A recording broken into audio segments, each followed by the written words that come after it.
Yay. Hello and welcome to another episode of the Mastermind, Body, and Spirit Show. I'm your host, Matt Belair. Today's guest is a natural shaman, avid explorer, gifted oracle, skilled communicator, bridge builder, and ascension guide. She has been on the podcast several times before. Welcome to the show, my friend, Unity Grace. Aloha, Matt. Aloha to everyone tuning in all realms and dimensions. Super excited to be here with you again. It's just been quite a journey we've been having together, hasn't it? Yeah, well, man, I've been working really hard on my end, and I've been getting blips of what you've been putting out. And we were talking in Costa Rica when we were at Envision. You're like, a lot is going on. I've been told to share a lot more, and then since then, you've been sharing more, and I've been able to tune in a little bit here and there, and they've all been mind blowing. Then you go to Dr. Joe Dispenza last week in Costa Rica and do a week intensive there, and I know how intense those are. So where do we start? We'd start wherever you want. All right. Well, let's start with a good prayer, and let's bring everyone in, because what I'm going to say before we say that prayer is that I came specifically to a very powerful grid point here on Vancouver Island that's pulsing right now. It's bringing in the codes of the new earth, new consciousness, the codes of Avalon, that unified field of consciousness that takes us into interdimensionality. And the lovely host of this property agreed to me coming here to do the podcast. And the reason that we're starting a little late is because the grid line here, as soon as we started to set up, the consciousness of the grid line started to pulse like 20, 30 feet farther out. The consciousness of the earth was responding. So Matt and I were working to get all the technology in line to make this go, because the computer kept crashing because the consciousness is so strong in the grid line here. So I just want to acknowledge the energy of the earth and the elemental kingdoms and everything that's coming to join us, and bring that into prayer as we get going here. So I'm going to pass that back to you. Yeah, that sounds good to me. I don't know what kind of prayer you wanna do, but it's interesting that the Wi-Fi and the technology. I have been to spots that just like blow it out, and you're like, why is this not working? But I think even just like the last part that you shared there, it's always just good to acknowledge the earth and where you are. It's like we're on this incredible thing. We just never want to acknowledge where we are on the planet, and even that alone is amazing. And I wish I was with you in Victoria, because it's such a beautiful spot. It is an amazing spot. And I guess the prayer, we set the intention just before we came online, but I just love how you always say for the best and the highest. And so let us all unify in all realms that are connecting into today's creation, collaboration, sharing as vessels of this plane, humanity, consciousness, inspired by today's sharing. Please share these videos. Please share these live streams, love streams, I like to call them. Share, share, share. If they're helpful for you, please share, because that's what a new earth is about. It's just about sharing our gifts, sharing things that help. And that's what creates a whole new level or interface of energy that transcends us beyond financial systems and laws and barriers and borders and boundaries, and opens the gateways to interdimensionality. So that's my prayer, and let us begin. Let us have some fun here. See what's possible. Yes. Oh, thank you. I love it. Okay. So where do we, you gave me a title for the show. You're like, hey, this is, this is what we're going to talk about. And I have to, what did you tell me? What is it again? I'm just trying to pull it up. What did I say? Something about interdimensionality. Yeah. Multidimensional gateways and restoring our human consciousness to the structure of creation itself. And when I read that, I was like, hot damn. What the heck? I was like, that's what happens when you spend another week with Dr. Joe and all those people. And I'm curious, do you want to start on that, or do you want to start on what it was like to be with Dr. Joe again and all the research that he's doing? I know his new book, Becoming Supernatural, has done really well. I haven't had a chance to read it yet, but I'm really excited to. So I'm just curious where you want to start, on that title or your last week with them. Okay, cool. Well, the title is really great, Becoming Supernatural, because that's exactly what we're all doing. I've spent a lot of time with the Dr. Joe events. I started with Dr. Joe in 2011 and really started finding his work a couple of years before. And I always used to listen to his podcast when I was landscaping. I used to work outside in nature and have this great job where I got to listen to amazing podcasts while I was working. And Dr. Joe has this incredible capacity for anyone who hasn't tuned into his work yet. He has an incredible capacity to synthesize science with spirituality or supernatural gifts.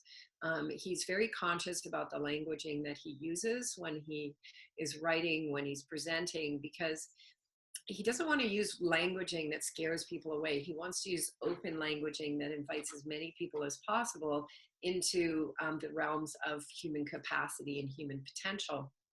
And so the work that he does is so great because it really speaks to that left brain part of us that is resistant to the supernatural capacities, the interdimensional realms that we exist within, and so on. And so I really invite people to explore his work. And I really went back to his work. I took about a 3-year break and went back in October of last year and have pretty much done all of his events except one of them.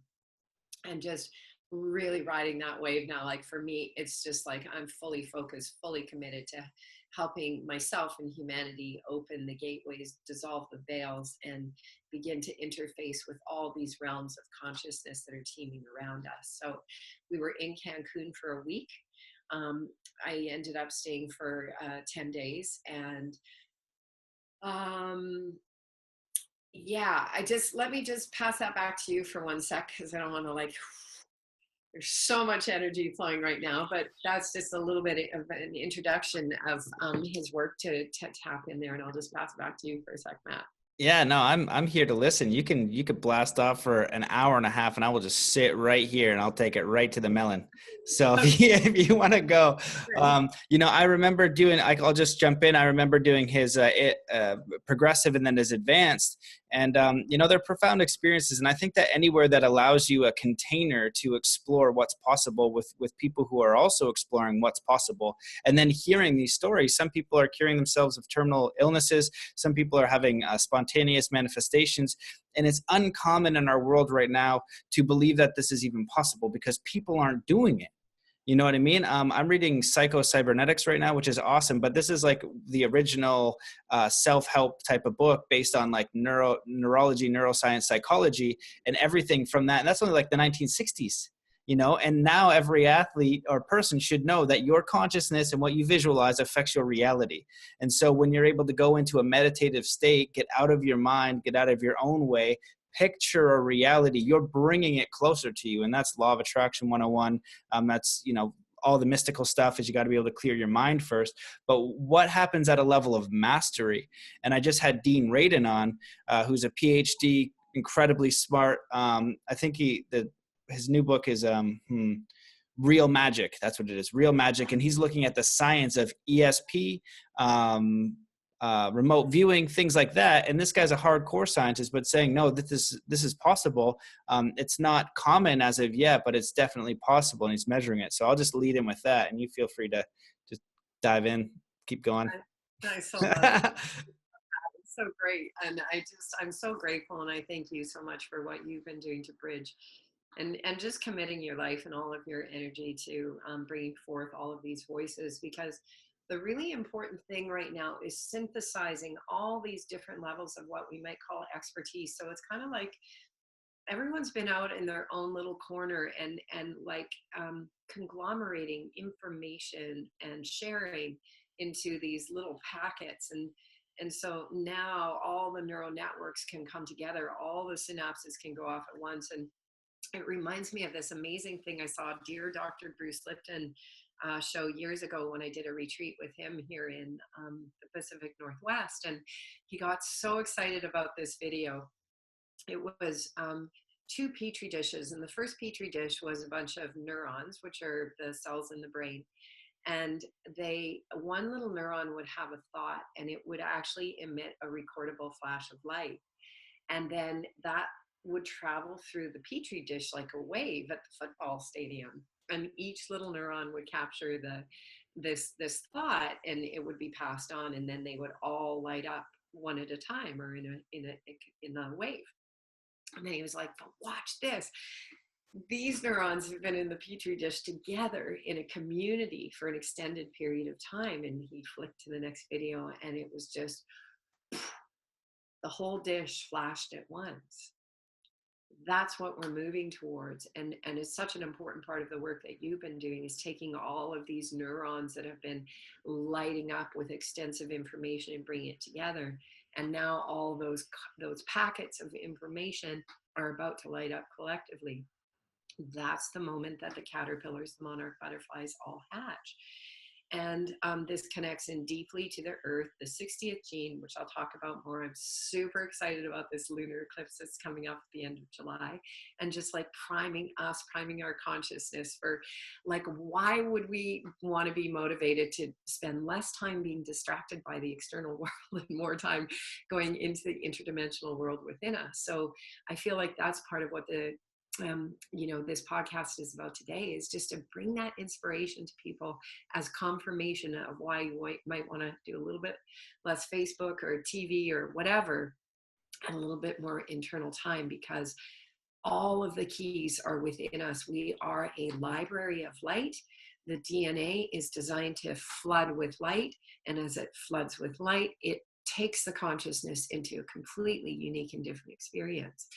And another thing that you mentioned, Matt, that's so beautiful about these retreats, and so all kinds of things going on in the world. This is just the streams that, for me, that I'm weaving, which is why I talk about Dr. Joe's work so much, because as a really left brainer for most of my life, until I really started to explore the world of quantum, his work, the work of Nassim Haramein, certain people like that gave my left brain the leeway to begin to really accept all this interdimensionality that was happening to me, that I had the capacity for since the time I was a kid. And I just needed permission by receiving that left brain stuff. So another really cool thing about these retreats is we were in Cancun, the land of the Maya. There's no accident that the Maya were all through the Yucatan, because it's all limestone and cenotes. So you basically have crystals and water, interdimensional gateways. And, it's like, you hear these stories and it's like, oh, the Mayan had all these temples and then suddenly they disappeared. It's like, well, actually they just opened up interdimensional gateways and walked in and out of them, holding the sacred knowledge of quantum physics, the quantum world, the symbolic world, to move in and out of those gateways. And to go back to Cancun was amazing for me, because I spent a ton of time in that region many, many years ago in the early 90s, before it was really built up. And just to see the Mayan people and feel the energetic fields and what they're holding in their collective consciousness of this capacity that we have to really move through the gates. So what's really happening with Joe's work, he said they get thousands of letters from their participants a month. And the one thing that was common with everyone was saying, these retreats are amazing, the 2 days, the 3 days, the 4 days, but we want them to be longer, because we want to be together even more, because everyone who comes is so amazing. So Dr. Joe said, that's it. We're going to start doing week-longs. And at the week-longs, he's saying, how about a 3-week? And what would it be like if we did this together for 3 months? And each time everyone's going, yeah. And we're all signing up for the next retreat at the dinner tables before this one is over, because now the wave is expanding, because collectively, when we set aside what he calls our self-importance, and we are able to collectively drop into the field of unity consciousness, we begin to get the experience of what's truly possible in our human capacity.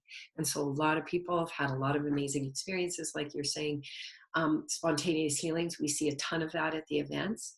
And I'll talk more about that. And but it's that collective field of consciousness. So Joe and his amazing Dispenza family, his employees and so on, are creating these opportunities to come together and play with our human potential and our human possibilities by first learning how to activate the human vessel. This is the greatest technology ever created. Our spirit resides within it. External technology is a wonderful reflection, but let's come back to the true technology, which is us, and the true technology is the technology of love.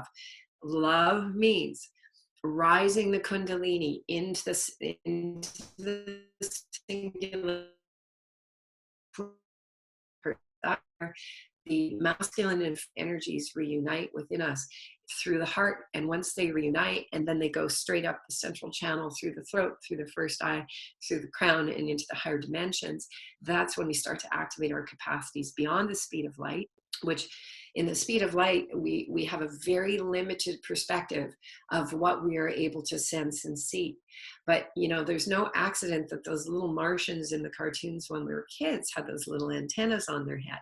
The antenna represents the activation of the first eye, the pineal gland, because once it activates, it has the capacity to go beyond the speed of light into the realms of quantum and basically interface with all kinds of fields of information, transduce that information back into this physical body, give us visuals, give us greater understanding, bring in cosmic wisdom and cosmic knowledge, and so on and so on. So that's really what's happening at these events now. And, you know, Joe's going all out at this point. He's going like, this is where I want to be. I want to be with all of you. I want to play with the interdimensional world. He's sharing a lot of stories that he's maybe held back in the past. And I think that's what's happening for a lot of us now too. And I'd like to share some of those stories of my own on this podcast as well. I've shared with Matt some of the pictures of my journeys because a lot of my own journey I've kept really kind of beneath the radar. Now we can really start sharing some of this stuff because we're ready. Oh, I was just enjoying taking notes as I was listening. Yes, please. Well, yeah, I had one. I don't know. I think I told you about the Envision one with Thoth. That's on YouTube, and that was like ridiculous. You can't happen, but it did happen. And so I'm very curious to know yours. And I know about the Dr. Joe thing because you know, before I went to his event, I had done a lot of the work like meditation and things like that, and only like one or two really profound but really extraordinary experiences, supernatural, whatever you want to call them. But they're very nuts considering for the average person. So when Dr. Joe's doing his thing, I know he's holding back. And then finally at the advance, he's like, okay, I'll tell you one of the stories. And one of them was, he said he got taken back, and it was like one of his meditations or something, and it won't be word for word, so just take it for what it is. But he got taken back to a time where he was a philosopher, and he was basically sharing what he's sharing now about like control, you know, helping it to influence your reality in a positive way, to be free, you know, to figure out what you want and move towards it and use the energy of the universe, so to speak. And the people at the time basically strung him up. And we're just like, we're going to kill you if you keep talking about this. And he said that he could feel himself on the cross, and also from the space of the observer. And then he said in that reality or that time frame or that experience, he went back to his cave and he never taught again, with the idea that he was going to come out and teach after. And he referenced that to the time when he was on, I think it was What the Bleep Do We Know? Deeper Down the Rabbit Hole, one of those documentaries he was in, starting to explore this stuff in the early 90s. And another person that comes to mind when I say that, I had Dr. Dawson Church on, and his book, Mind to Matter, just became a New York Times bestseller. And it's essentially all this stuff. But when he started doing this research, it was uncommon. And he was like the quacky guy. Maybe wasn't so much quacky, but people in the field didn't really respect that study. And he did it. And this is only in the 90s. Before anyone else was doing it. So this is still relatively new, and we're building the science to support this now because it is a real thing. So you can either I'm curious about the experiences because I want to hear every single one because I'm sure they're awesome, or you can explore some of the science or whatever you want.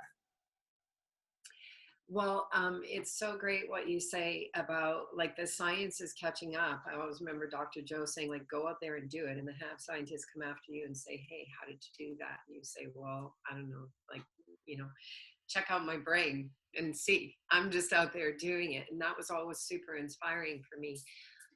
You know, I mentioned before, I was a little kid, my first eye was wide open, and I used to stand on the stairs when people come to the door, and like 3 years old, and just I could see their past, present, future, their highest potential timelines in their field. I had all this information teeming through me, and so to reignite all of that after so many years, which came from health problems for me, it took me to these amazing natural paths, Dr. Bill Russell and Dr. Tim Brown here in the Lower Mainland of Vancouver.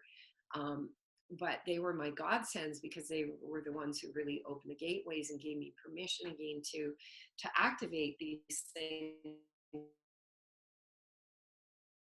when I was a child.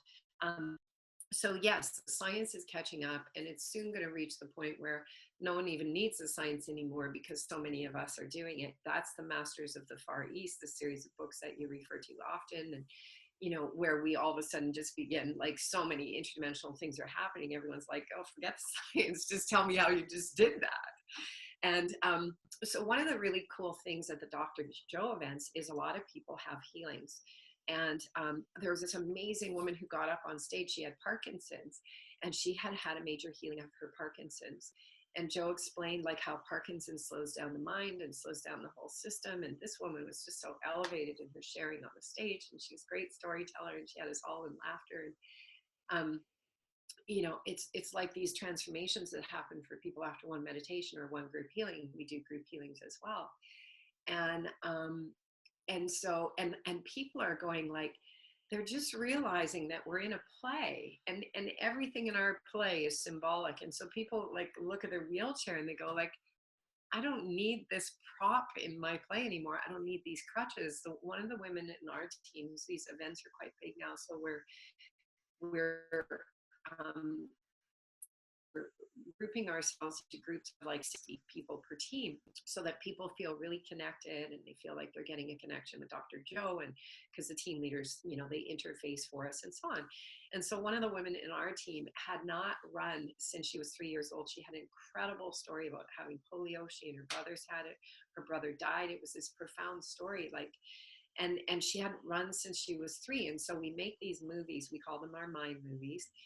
And instead of being programmed by television and media and all that kind of stuff, we go into meditation. Then we pull out our laptops or our devices and we look at our own programming of, pictures of things we're going to achieve with great music and great phrases. And we let that go into our subconscious mind during the retreats.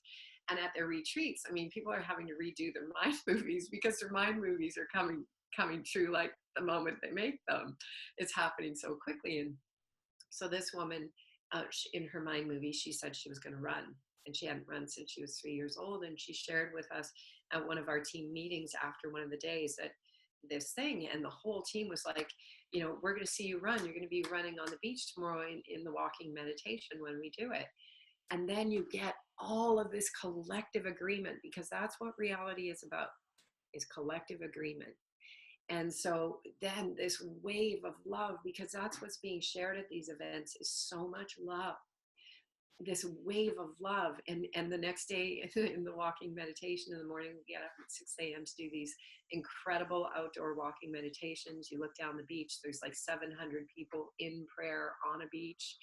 It's so profound. In Berlin, 1,300 people in a park, hands on their hearts, eyes closed, all through the park. The animals came out in the park surrounding people during the meditations, because this is allowing this communal expression of unity, consciousness, and love to just start like flooding this. So the woman who hadn't run since she was 3, in her morning meditation, she just took off. She was running up and down the beach. And then she continued to run during the retreat. So we see all kinds of things like this happening. Something that happened for me, because we do these group healings where we come together, we use our breath, we draw that energy of the twin flame physics up into the heart, masculine, feminine energies come into the heart. We unify them in the heart. We start supercharging that heart field, which is the largest electromagnetic field of the body. And then 8 in a group, we just turn our hands towards a person who's in the middle and allow that energy to be directed towards the people. And, people are like levitating, their whole bodies are lighting up and all kinds of things. So after the first group healing, and I was just one of the healers, so to speak, that night when I went to sleep, I closed my eyes and there was this huge flash in my brain. I felt like my whole room had flashed and I had to open my eyes. I've never seen anything so bright. And that happened 2 more times. My room was completely dark. And something I noticed the next day, just offhand, I was on my phone. I was like, oh my vision has been has been less than high functioning in the last couple of years. And all of a sudden I realized that my vision was more accurate than it's been in years. So these are the kinds of things that are happening, because here's the thing that Dr. Joe says when we go into the meditation. When you go into meditation, this is an invitation for everyone. Make an agreement with yourself that when you come out of it, when you make the effort to do this, Source is going to meet us halfway. Source is watching the amount of effort that we're putting into our world. Make a new body, a new place, a new time, a new environment. Because there's interdimensional realms existent concurrently and simultaneously. We can't see them with our eye, but we can perceive them with our senses. And that means that you and I have infinite possibilities of bodies that look like this one or kind of like this one to land the consciousness back into.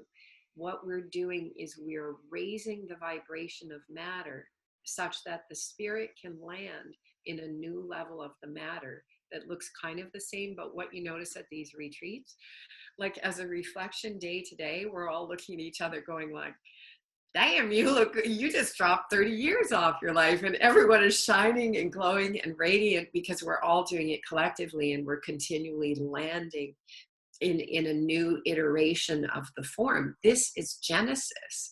This is the regrowth of the human vessel and the activation of our potentials. Dr. Joe has had his own telomeres measured. His telomeres are growing. The telomeres are what give life to life. And supposedly not supposedly, but as we age, the telomeres shorten. And so, once again, this is the science to say, no, this body is eternal and infinite.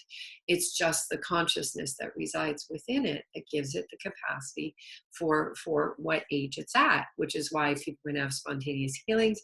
People can also look 20 years younger in one meditation, because we're landing in a different time, place, space, literally a different dimension. And the audio-visual crew, Andrew and Lisa and Aaron, who do amazing things at these events to just create such an incredible atmosphere for us. They played with a lot of interdimensional stuff at this retreat. Like Dr. Joe he's up on stage. He likes to do a lot of his presentation down in the crowd, which is awesome. And then there was, so there's the two big screens, and then there was two smaller, like television sized screens down by the stage. And so one of the things that they did was they set up the video such that, they had Dr. Joe, and then they had the television behind him and the big screen behind him. And so what that looked like was just like mirrors within mirrors within mirrors. All these things are techniques for the consciousness to just grab a little bit of a handhold, like a hall of mirrors, to remember what's possible. It's all smoke and mirrors. Let's play with the smoke and mirrors to remind the consciousness of what's possible. So yeah, a lot of spontaneous healings, a lot of incredible sharings and stories. And I'm just going to pass it back to you for a minute. Let's just keep going back and forth, make some more fun. Sure. Thanks for sharing all that. Yeah, that's wonderful. When you're sharing it, what I thought about is I would love to just tune in Yogananda. And if you don't know who Yogananda is, he wrote the autobiography of a yogi, and he just comes in and, can share feedback on this. Cause I think what we're doing is we're trying to bring awareness and consciousness and understanding and belief to what's possible being alive, what's possible, being a human. Like in the autobiography, in that book, which I can't seem to say right now, his master, Sri Yukteswar, however you pronounce that, comes floating in as an orb, as a beam of light, and materializes. And Yogananda's like, what the heck? Like, how is that possible? You know what I mean? And then he goes on for 2 pages to explain, what this reality is and what kind of level of consciousness you can get to. And so, if you're seeing that, if you're hearing this and this feels like a little bit unbelievable, what I like about it is that when you go to an event like that with people who are open-minded to test the limits of their reality. And a lot of the time it comes through a catalyst, right? You've got no reason to see what you're made of. And all of a sudden you have a terminal illness and you're going to die. So now all this hippie stuff, you're like, well, maybe I'll give it a shot because, what do I have to lose, right? And so people will give it a shot, and sometimes, not all the time, not every time, but it is possible to have a miraculous experience. And if you give yourself no chance, then you're definitely not going to. And so we don't really know how far the bar can be set for human experience. And I really love what you touched on, is that the human body is the infinite intelligence. The intelligence that is within the body is so magnificent, so vast, so undescribable. And we don't know how to tap into that. What we're doing is the polar opposite. And I always use the expression that we're dolphins conditioned to believe we're goldfish. And, when you have a cut on your arm, you don't think about the body doing whatever magic it does to heal that cut. And Jesus in the Bible and Buddha and all the great leaders, they said, you have everything in you to come to perfect health now. And, and the masters of the Far East, they heal people, but they're like, we're not really healing you. Like, you're healing yourself. You got to remember, like, you're just mirroring what you are. I'm just reminding you, maybe in that way where like, a dolphin would take another dolphin and like launch him out of the water, but he thinks there's only water reality. So it kind of puts him on his back for a second and shoots him out. He's like, see, there you go. You know what I mean? But you just literally gotta swim up. But right now, I think we're conditioned to believe that this is uncommon, that this isn't, first of all, it's not possible. You're crazy if you think so, because that's kind of what I grew up with. Get back to reality, whatever terms you want to do. But in that mindset, you're not going anywhere. You're not testing the limits of what's possible. And then the people who are like Wim Hof, Yogananda, spiritual texts, things like that, extreme sports athletes doing things that can't be done, they're testing these limits, and they're showing us and giving an example of what is possible. So that's my rant. Absolutely. I love the dolphin and the goldfish piece. I'm going to tie in this amazing book, which I always bring in, The Gene Keys by Richard Rudd. So it's all coded in the genes. And basically, there's limitations within our genetics at the shadow frequency, meaning the vibration that we're emanating. And I also tie in the Earth Star Way, the Star Knowledge Bundles of the Lakota, Dakota. I invite people to, this is all symbolic languaging for the activation of who we are. It's all in this coding. And so basically, right in the 1313 frequency of the Star Knowledge Bundles, it says, here's the deal. This is my paraphrasing. Here's the deal. Your vibration is what affects what's possible. It affects your access to the tree of life. And so the first thing is about getting our vibration higher. And so this comes back down to more of a basic, just day-to-day, what is it to be human, and all these human challenges that we face. So first of all, there's that distraction, that great distraction of this external world that is around us. And we have to, at some point, start taking some of our power back from this external reality, especially if we don't want to be a part of it anymore. So if there's parts of our external reality that we're complaining about, stop complaining, just start taking our focus off those parts and place that focus inside. Take that time and energy to go within. Don't watch Donald Trump on the news. Take that time to meditate. Stop trying to fight what is and go within to activate potential, because the potential is coming from within. And if we choose to give our energy to something outside of us that we don't like, we're actually empowering it rather than breaking it down. And so in the gene keys, in the 5th gene key is the code for all of this, basically.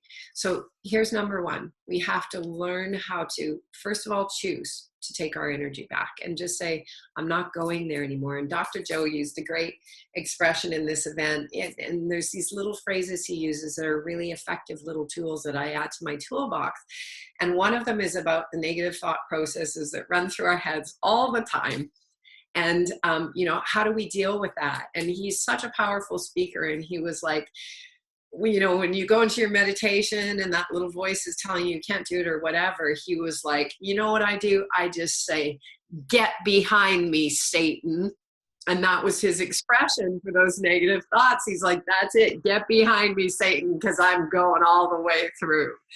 And another expression that he used was, with all those thoughts going on, he was like, hey, you over there, I'm busy. He's holding his hand out and he's like, I'm busy right now. Get in the back seat. I'll deal with you later. And so they're playful tools. These are actually really powerful, strong techniques. It's that simple to just look at that thing and go, I see you, I get how you're distracting my energy. And right now, here's my hand. No, get back there. You know, we do it with our pets, we do it with our kids, we do it with each other. Why don't we do it with the negative thought processes or the limited thought processes? Why do we want to fight with each other outside of ourselves when the thing that's making us feel like we have to fight and battle outside of ourselves is actually it's running through our consciousness? So let's go direct to the source and get that under control. Let's get on this stallion, because once we make that choice, and sometimes it is a Herculean choice to get out of bed early in the morning to train or whatever, sometimes it takes a Herculean choice. But can we just love ourselves long enough to just do this? Yeah, I can. That's the choice I've made. That's the choice I made on my journey a long time ago. Does it mean that I faltered sometimes? Yeah, sometimes we fall off the horse. It's just another initiation. Just check mark that box like we would check mark off something, you know, the requirements to go from grade 1 to university. Just check it off, get back on the horse. Great, I'm done. I never have to do that initiation again. The 5th gene is it's Richard Rudd in the Gene Keys. He says that the 5th gene contains all the codes and patterns of life, and it represents the great digital library of consciousness in form. These codes lie coiled and concealed within every single living cell, wound into the famous helical patterns of your DNA. It's found in all life forms. And since it alone maintains the very rhythmical pattern that allows all organisms to stabilize within their environment, it also unites all separate organisms in one great universal pattern and rhythm of life. This gene is about the kundalini sitting at the base of the spine. What Joe is teaching with his breath work and his meditations, what's available in all the Gnostic wisdom, is how do we harness this kundalini? How do we activate it? How do we nurture it? How do we invite it into our bodies? There's all kinds of ways to do it. For a long time, there was very specific and divine teachings. As our consciousness was collectively in density, nurturing that kundalini was a long process that was necessary because, first of all, it was very difficult to access it and rise it. And secondly, if it was risen too quickly, it could create a lot of psychosis and health issues and all kinds of things. Now, because the collective is moving together more unified, it becomes easier and easier to activate the kundalini, which is why, you know, thousands of people are showing up for Joe's events who've never even heard of kundalini. They just found his book 2 months ago. Whatever, they've never heard anything about interdimensionality or any of this stuff. These ballrooms are epic when we go into meditation, because beautiful Aaron, one of the AV people, Aaron and Andrew and Lisa, they're all photographing, and Aaron makes a movie at the end of the event to show us what we look like collectively when we're doing the meditations. And I swear it is the most beautiful thing to see an entire room of people, many, many, many, who have never done any of this before, know how to drop into the quantum just like that. There's like not a movement in the room. It's so beautiful. And so we're collectively activating and accessing the serpent. It's called the serpent because the kundalini moves like a serpent. It comes up the spine in this kind of way. And it comes through and it individually activates each center of the body or each chakra of the body, which are spinning vortexes. And as it moves up, it starts to open the physical body to higher levels of communication and access into the quantum field. And so this 5th gene key that Richard Rudd talks about is the most important gene key for the gene it's coded within us of how to gain access into the tree of life, this interdimensional realm that we live in. So step number 1, less distraction from the external world through choice. Simple. You just decide, I'm sick and tired of experiencing this or creating this. I got to make a choice for myself. I have to love myself enough to do this. It's that easy. Even if it's a baby step, A baby step is a quantum leap. That's the thing. The first time a baby takes their first step, we all freak out and we go, oh my God, they took their first step. And then as we get older, we take these little steps and we go, this is not enough. And we've got those programs going that are beating us up, saying I'm not doing good enough. No, every little step that we take forward is a choice that is a quantum leap, just like the first step a baby has ever taken. It's so supremely relevant the day we go, I'm not going to eat that food anymore. I'm going to get up early. I'm going to go to whatever it is. It's a quantum leap. Okay, so we turn our focus off something that is distracting us, and we put it on something that we want to achieve. What do we want to achieve? More freedom and liberation from the external that we don't want to be a part of anymore. Secondly, learning techniques to just find a place of stillness within. I share this on every time I can. Cross our ankles, or cross our wrists, clasp our hands, cross our ankles, close our eyes, deep breathe. If we're stressed, this brings us into a whole brain state. It gets both hemispheres of the brain working together. And when the brain is working in a coherent field, we feel more peace in the physical body. We feel more peace in the mind. Now we can begin to do some of this internal work and begin to access this energy within. Next thing, how do we move that kundalini up the spine? We use our breath. We use our intrinsic muscles. We squeeze, we breathe it, we draw it up, we squeeze it up. Bikrim's yoga is the breath work in so much of the yoga is all about squeezing those intrinsic muscles, pushing the cerebral spinal fluid, which is what carries this all the information to begin to access our technology.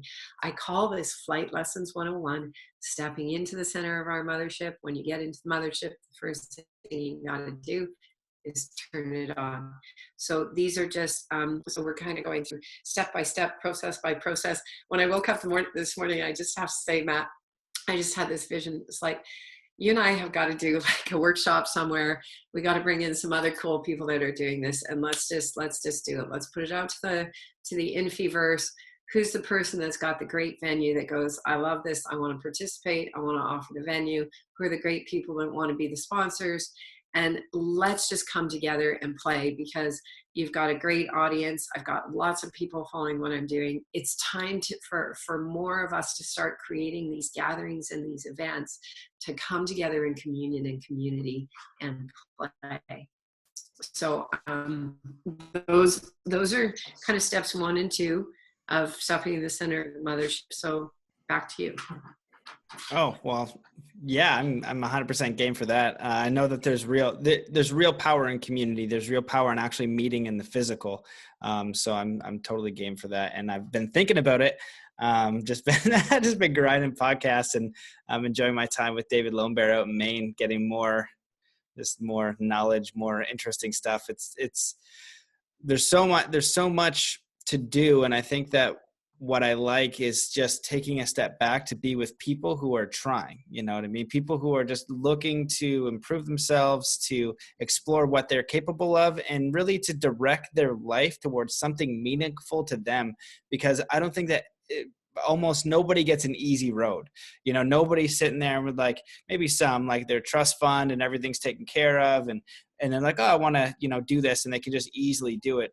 Almost every single person has to make an effort, and sometimes a heroic effort, to change where they are. And the reason why is because the mind is kind of like it's amazing, but it also can be programmed. And once those neural nets and those habits and those ways of being are so set in their ways, the old man who like won't change for anything type of idea, it's hard to do something different. But also the miraculous thing about the brain is it can be programmed. We know how. You know what I mean? These are timeless lessons that are passed down from, spiritual leaders. And then now modern scientists, people kind of showing the way and saying, hey, no, neurolinguistic programming, that kind of field of thought, psychology, all those different things. We know now that you can actually program the mind. And so we can use these things to decide who we want to be.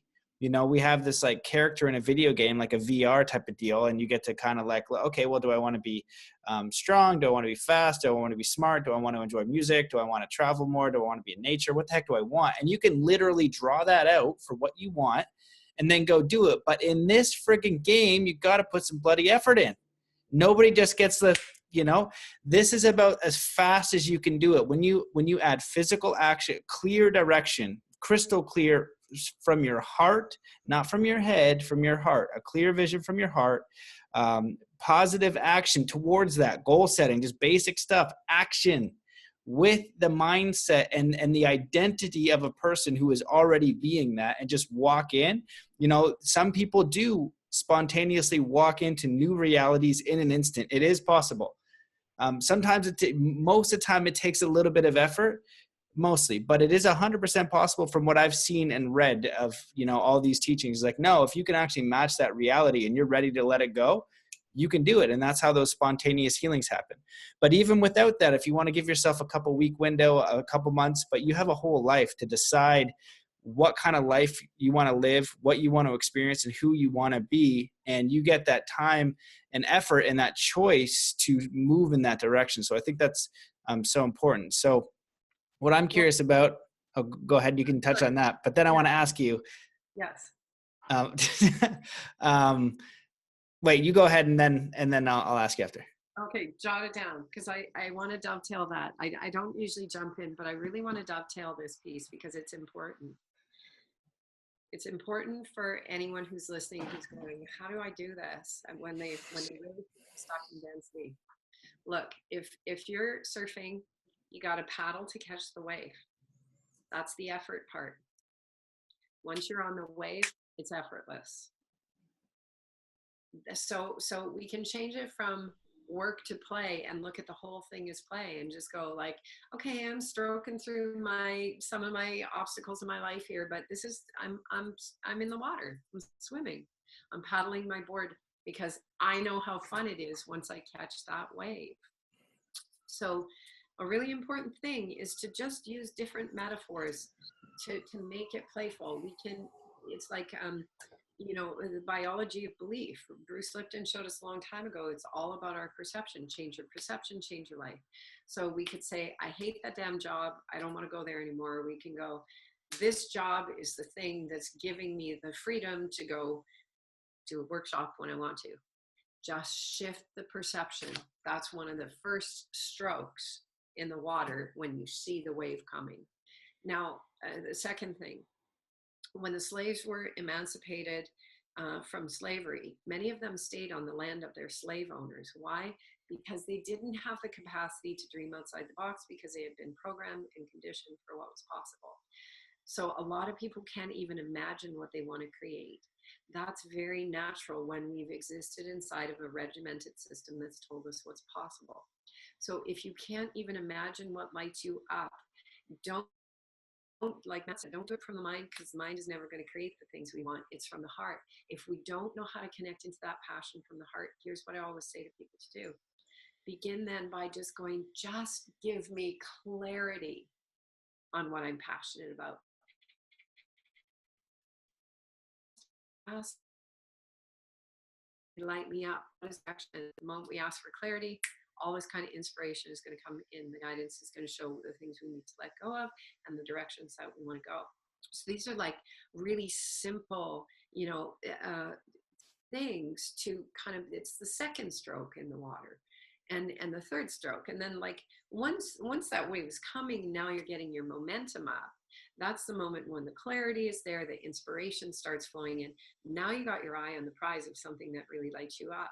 And let me say that often it's more about the feeling than it is about the specific thing. People might go, red car, yes, it super lights me up. I want that house. I want that, whatever. I want to jump that high bar higher than anyone else, whatever the thing is. They may have their eye on the prize of what it looks like. That thing that it looks like is really symbolic for so much more, because it's the feeling that gets us there. And so a lot of it is connecting into the feeling. And I've got this great little story that I could just share about that feeling piece. I did a retreat with Joe in December, and let me see if I can find the picture while I'm sharing this story. Basically, Joe was saying, okay, we're gonna go in and we're gonna create something that you want to create. And so I said, okay, universe, what do I want to create? I really couldn't think of anything that I wanted to manifest. And so the guidance said blueberry cotton candy. And I was like, oh, blueberry cotton candy. I had this moment from my childhood when I had blueberry cotton candy at this small town fair in the prairies, and it was a midsummer's night. It was warm. I can remember the lights, and it was just this magical experience. And I loved cotton candy when I was a kid. And here was this big blueberry cotton candy thing. And the first bite I had was just like this explosion of joy in my mouth. And I loved blueberries, and it tasted like blueberries. And it was just this profound moment for me. And so in December, when the guidance said blueberry cotton candy, my whole body was filled with this rush of energy. And I was like, yes, that's what I want to manifest, because we go into meditation and we work on manifesting objects. And the guidance came in and said, we just taught you something. Never plant another seed in the quantum field that does not have this much energy, joy, and excitement to it. Just don't even waste your time. Don't bother. Because it's not about the thing we're manifesting. It's about the play and interfacing with the quantum field. It's about the level of joy. If we can manifest blueberry cotton candy, we can manifest anything. But the moment we plant a seed to manifest something that comes from a place of lack, the seed will be coated with lack, and it will be harder to achieve that thing.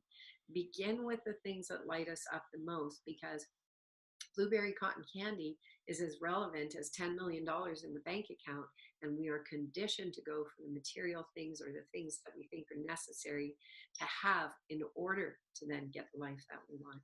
So I did the blueberry cotton candy thing, and then for 2 days I said to all my friends, I just keep waiting for one of you guys to walk around the corner with my blueberry cotton candy in a moment. We were at a retreat, a resort that was kind of out in the middle of nowhere, so it was pretty unlikely that blueberry cotton candy was going to show up. And one night we were having this epic night, and my roommate came back to the room. It's like 2:30 in the morning. My other roommate and I were sound asleep, and she was standing in the bathroom, and I had to get up and take a midnight pee or middle of the night pee, and she was shaking. She was like, my God, Unity, something really profound is happening. I was on the beach and I was taken onto a ship, and I had this experience with these interdimensional beings, and they told me I had to come back to the room right now and send you a message to tell you that it was game on, that everything was happening. They said, get back to the room, tell Unity that it's all happening, it's real.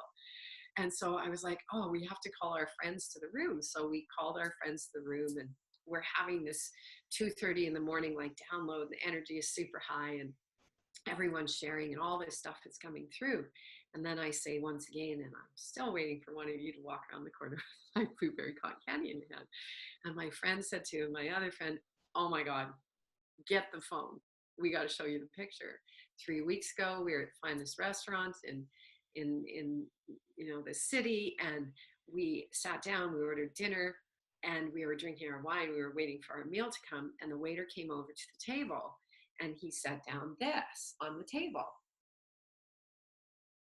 And he said, he just simply set this bowl down on the table and said, blueberry cotton candy for you from the chef, and walked away. And there was no blueberry cotton candy on the menu of this finest restaurant in town. And they didn't order the blueberry cotton candy. And they sat there and looked at the bowl for 15 minutes going, WTF is this? And they finally took a picture. And the joy of the whole experience was not only the interdimensionality of it, but showing us that we are a collective field of consciousness. And the Inviverse came forth 3 weeks later to show them why that was placed on their table, and why I was so inspired to manifest it. And so not only was it like manifesting my object, the greater part of it was showing us the interconnectivity of all of us through the field of love, and how it's all pulling us closer and closer together. If we let go of the distraction, we focus on each other as the greatest technology. The greatest technology is the connection, the communication, the love, the co-creation, the collaboration, play, drawing us all closer together for a spontaneous moment way beyond what the mind can imagine. It's coded in the 60th gene, and we'll talk about that more later. But that's a little piece to share, and love to hear the question that you had back there. But these are just inspirational step-by-step ways, because people can be really lost in density and say, well, you guys are really inspiring, but I have no idea how to get from where I am to where you are. And so I felt it was necessary just to jump in and do another little breakdown piece there. Yeah, that was all epic. I'm glad that you did, and I really like the first piece about perception. That is one of the strokes, and even for me doing the work, and exploring these topics, still I'm like, oh, I could upgrade my perception on that, and it's so much better. Perception and word, only try to speak positively about the thing that you want and identify with the thing that you want. And so I just want to touch on that because I think it's interesting. There's a lot of research that says, like, fake it till you make it, right? And then you will have the thing that you want. But it's challenging if you're like, I want $1 million, which isn't necessarily the thing you should be going for. You want freedom. The money gives you freedom, but besides the point. The car is so you can travel and get whatever. But you want to feel into it like as if you have it, but it's hard when you don't have a thing. But also it's the feeling of completion without it. And I think that if we can get to this, like, no matter what our reality is, if we can get to contentment with what we have, with who we are, with what's around us, and then create from an inspired place of I have everything that I need, and as a creator I'm going to choose to bring this into my reality, but not once I get there then I'm happy, whole, complete, and enthusiastic. No, wherever I am right now, I am stoked on life. I am in awe, I am in gratitude, I am in appreciation. And if you can get to that space while you create, you're going to create a lot faster. And there's really good insight too with, like, people get locked into unsure of how to, like, what the heck do I want? To start with what you're passionate about. Or I have a free meditation hypnosis that's on SoundCloud. It's called the Heart Journey, and it hypnotizes you into your heart. So the mind, which can't remember what it loves, is just like, okay, now you're hypnotized into your heart, and it's like, okay, heart, you're an eternal being. What do you like to do? And it's just like, I like art, I like dancing. Cool, right? If you've never danced in 20 years and then you dance once a month, you're moving in a direction. You've now changed the whole entire course of your life with that tiny baby step and with a little bit of awareness. And that's what it takes, is that conscious awareness. And we live in a society where everything outside of us, including our own mind, the way it programs, is taking our attention and our energy to things that aren't really serving us, or they're coming from within us, connected to the group environment. And the last thing that I'll say is that it's so important to realize that we are a collective, that we are a we. And, when it showed you that we're a group, when you start to think of that, the greatest good of others, encouraging other people, lifting them up, being a positive influence in those around you, you're going to notice how that you're all taken care of. If you're, like, lost at sea and you get tossed off the boat, you're going to have a hand that comes in to help you up. But if you're the guy on the boat with a paddle whacking people over the head, trying to get on the boat, when a wave knocks you over, not so many people are going to be helping you up. But then I guess the next step in that scenario is, like, the master level, where they're like, okay, I know you were being a total wiener before, but I'm going to let you in the boat. So now you can understand what that reflection's like. I'm not going to judge you for being a wiener before. I'm going to give you every opportunity to learn from that.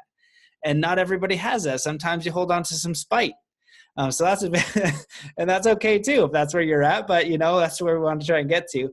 So what I wanted to ask is if you can go into the other three. You gave us two, or you gave us three, and I'd love to know the other two, to activate the kundalini, make it exciting, or make it practical, because I would like to do it too. And just a simple one, if you guys have never done this, just start with like 10 minutes of meditation a day, a guided meditation. Dr. Joe has tons of them, but you don't have to go all the way in and do like 1,000 squats the first day. Just throw on some binaural beats and try 5 minutes and just take a tiny action to move it forward. And that's the baby step quantum leap. I want to listen to your heart meditation. I'm going to get you to send me the link on that one. It sounds amazing. Yeah, those are great sharings. The communal piece is really important because we are a communal species. It's why babies in orphanages need people to come and hold them. We need to be held. We need to touch each other. We need to get out of those lower chakras so we're no longer in the sexual energy or that energy of competition and greed and so on. That's why we want to move the kundalini up and get it to the heart. The sacred twin flame physics occurs in the heart. This is the true liberation. People really long for the beloved outside of themselves. in order to manifest the beloved outside of themselves, that's the perfect beloved or whatever we want to manifest, we've got to do this twin flame physics inside of ourselves. This is what all my work on the grids has been about, the unification of those masculine and feminine serpent lines, so that we can begin to activate the higher capacities of the body. So once we're taking these baby steps, which are actually quantum leaps, because you can have a quantum experience just by dedicating 5 minutes to yourself, binaural beats, which Matt mentioned. They're silent beats that you can't hear at the level of the ear, but they're going from one.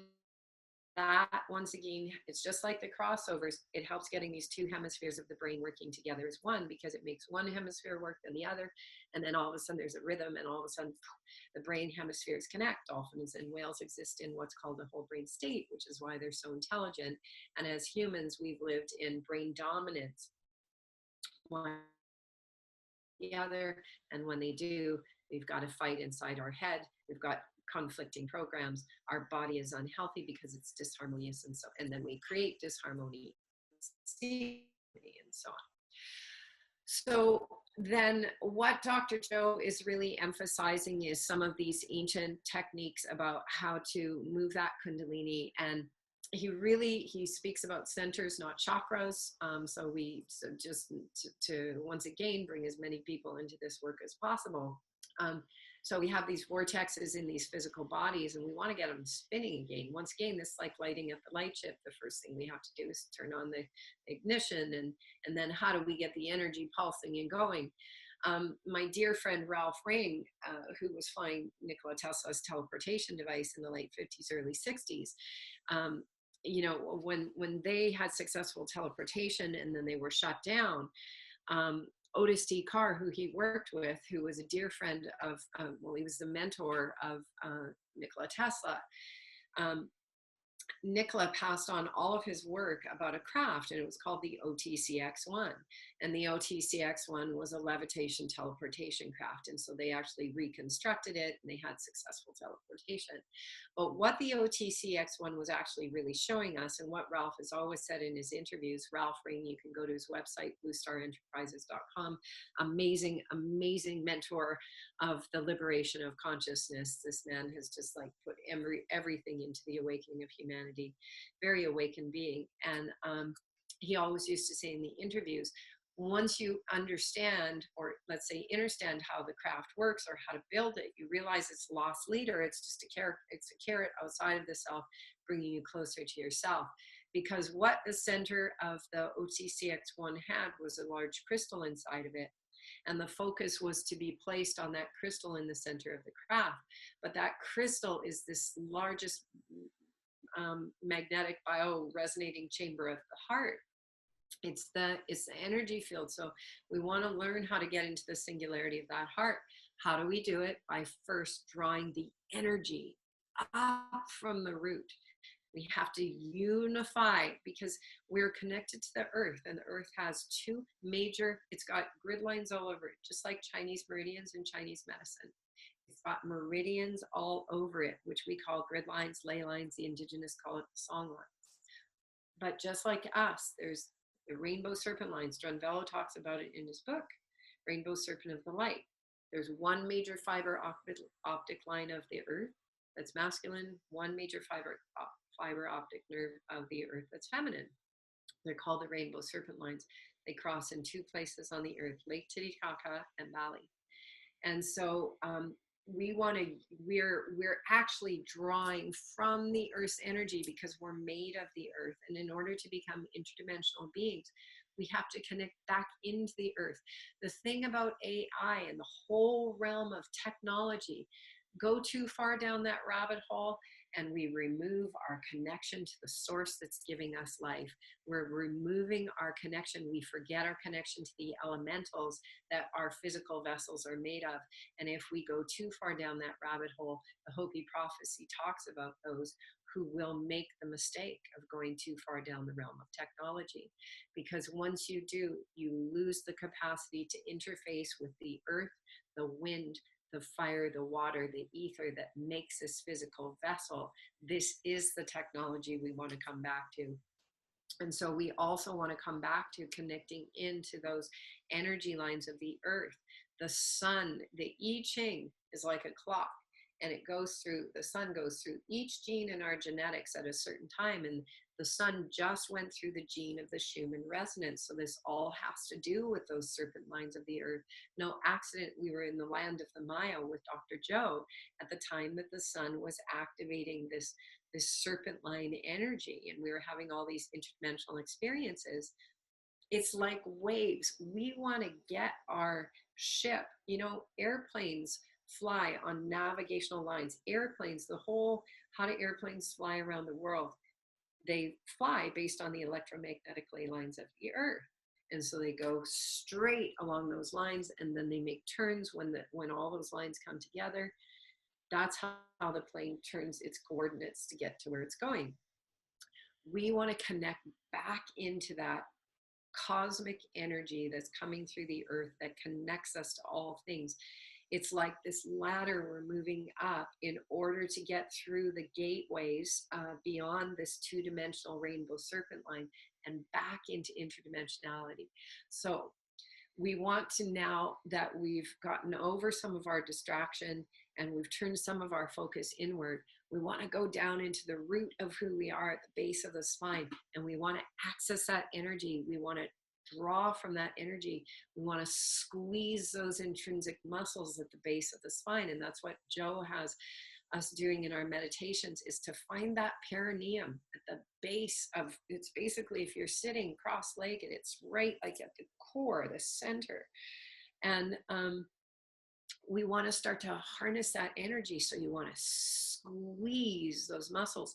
You want to use the breath. You want to, you don't have to visualize it. Just intentionally say, I'm connecting into the earth's energy, and I'm going to start drawing that energy like an elevator up the center of my spine. So you do it with the breath. You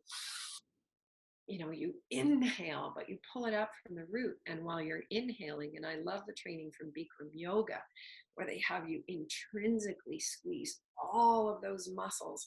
Not only are you pulling them up, but you're collapsing them in. So it's the best core exercise in the world for the best abs. So you're pulling up and in, and you want to start working with that kundalini and just play with it. Don't make it difficult. Make it like making love to the energy. You want to seduce it. You want to have fun with it. You want it to be sensual. You want it to be, maybe for some people it works to muscle it. But for some people it's going to work from working with it sensually, because it's just like learning to ride a wave. If you muscle the wave, yes, you're going to get on, but eventually you're going to be in such alignment with that wave of energy that it's just natural to ride it like a god. That's who we are. That's what we are. Speaking of it, I just have to run to the restroom. I'll be right back. All right. I'll be hanging out. You, Matt. I'm going to try to find a Yogananda quote. Yukatswar. I'm going to just try to find see if I can find that part of the book where Yukatswar comes in as an orb or like a being of light or something. That way I can just kill time and read you guys something good. March 9th, I entered the Psalm rights.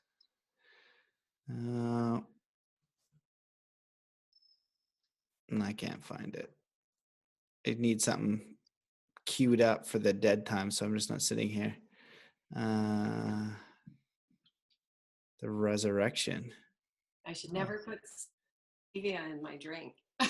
Stevia? Oh, it's just, I was looking up some I was trying to find on the internet where Sri Yukatswar comes in as an orb. He also gets resurrected too in the freaking book. I remember when I first read it, trying to explain it to people, it's just it's like normal life and then just absolute madness, normal life, absolute madness. And it's these little winks from the universe, I think, that show you that you're on a track, that you're not insane. Because for me, doing all this stuff, I'm like, why am I sitting so long in meditation? Why am I doing these? Is this shit real? You know? And then all of a sudden, boom, like, whoa. And you get this wink and it's real. And then what I'd like to add too is like, yes, multidimensional stuff is a part of it. And yeah, it's pretty nuts. And it's really cool because then you kind of understand that like this reality and the way you think it is isn't exactly what your mind thinks it is. It's so far beyond what you could even imagine. Like you just, we're in a state of consciousness that can't fathom what is actually happening here. It's so beyond that. There's no words. It's like, you know, a duck becoming conscious and then trying to explain that to his duck friends, like what just happened when he became, you know, human hyperintelligence, you know, and going back to the duck brain, not gonna be able to compute or share it with the other ducks, but he'll know once that expansion happens that there was more, that there's an evolutionary leap. And I think that we're in this evolutionary leap. And when we learn to access these other states, whether sometimes you can do it in ways of just learning to still the mind, and then you're just still mind for so long, and then boom, this download comes in.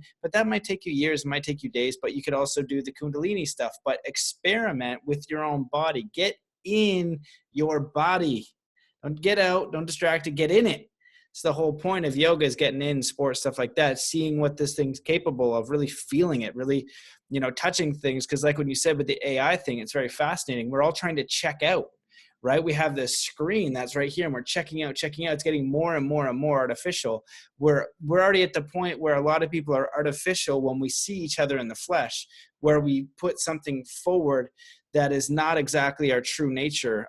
You know, it might be based on this fear set. And if we can go from fear to love, and to love our neighbor, and to have this presence and peace and kindness and whatever, that's going to come from within you, but you're meeting them authentically. And I think that's important as well.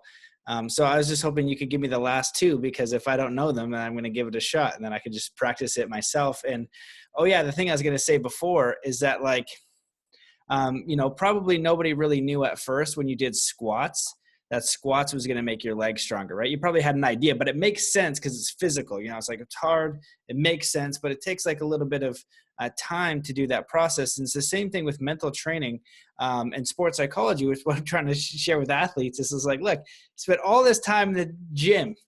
There is so much research that shows you that you can learn at an accelerated rate through visualization, meditation, internal dialogue, what you say to yourself, and mental game mastery.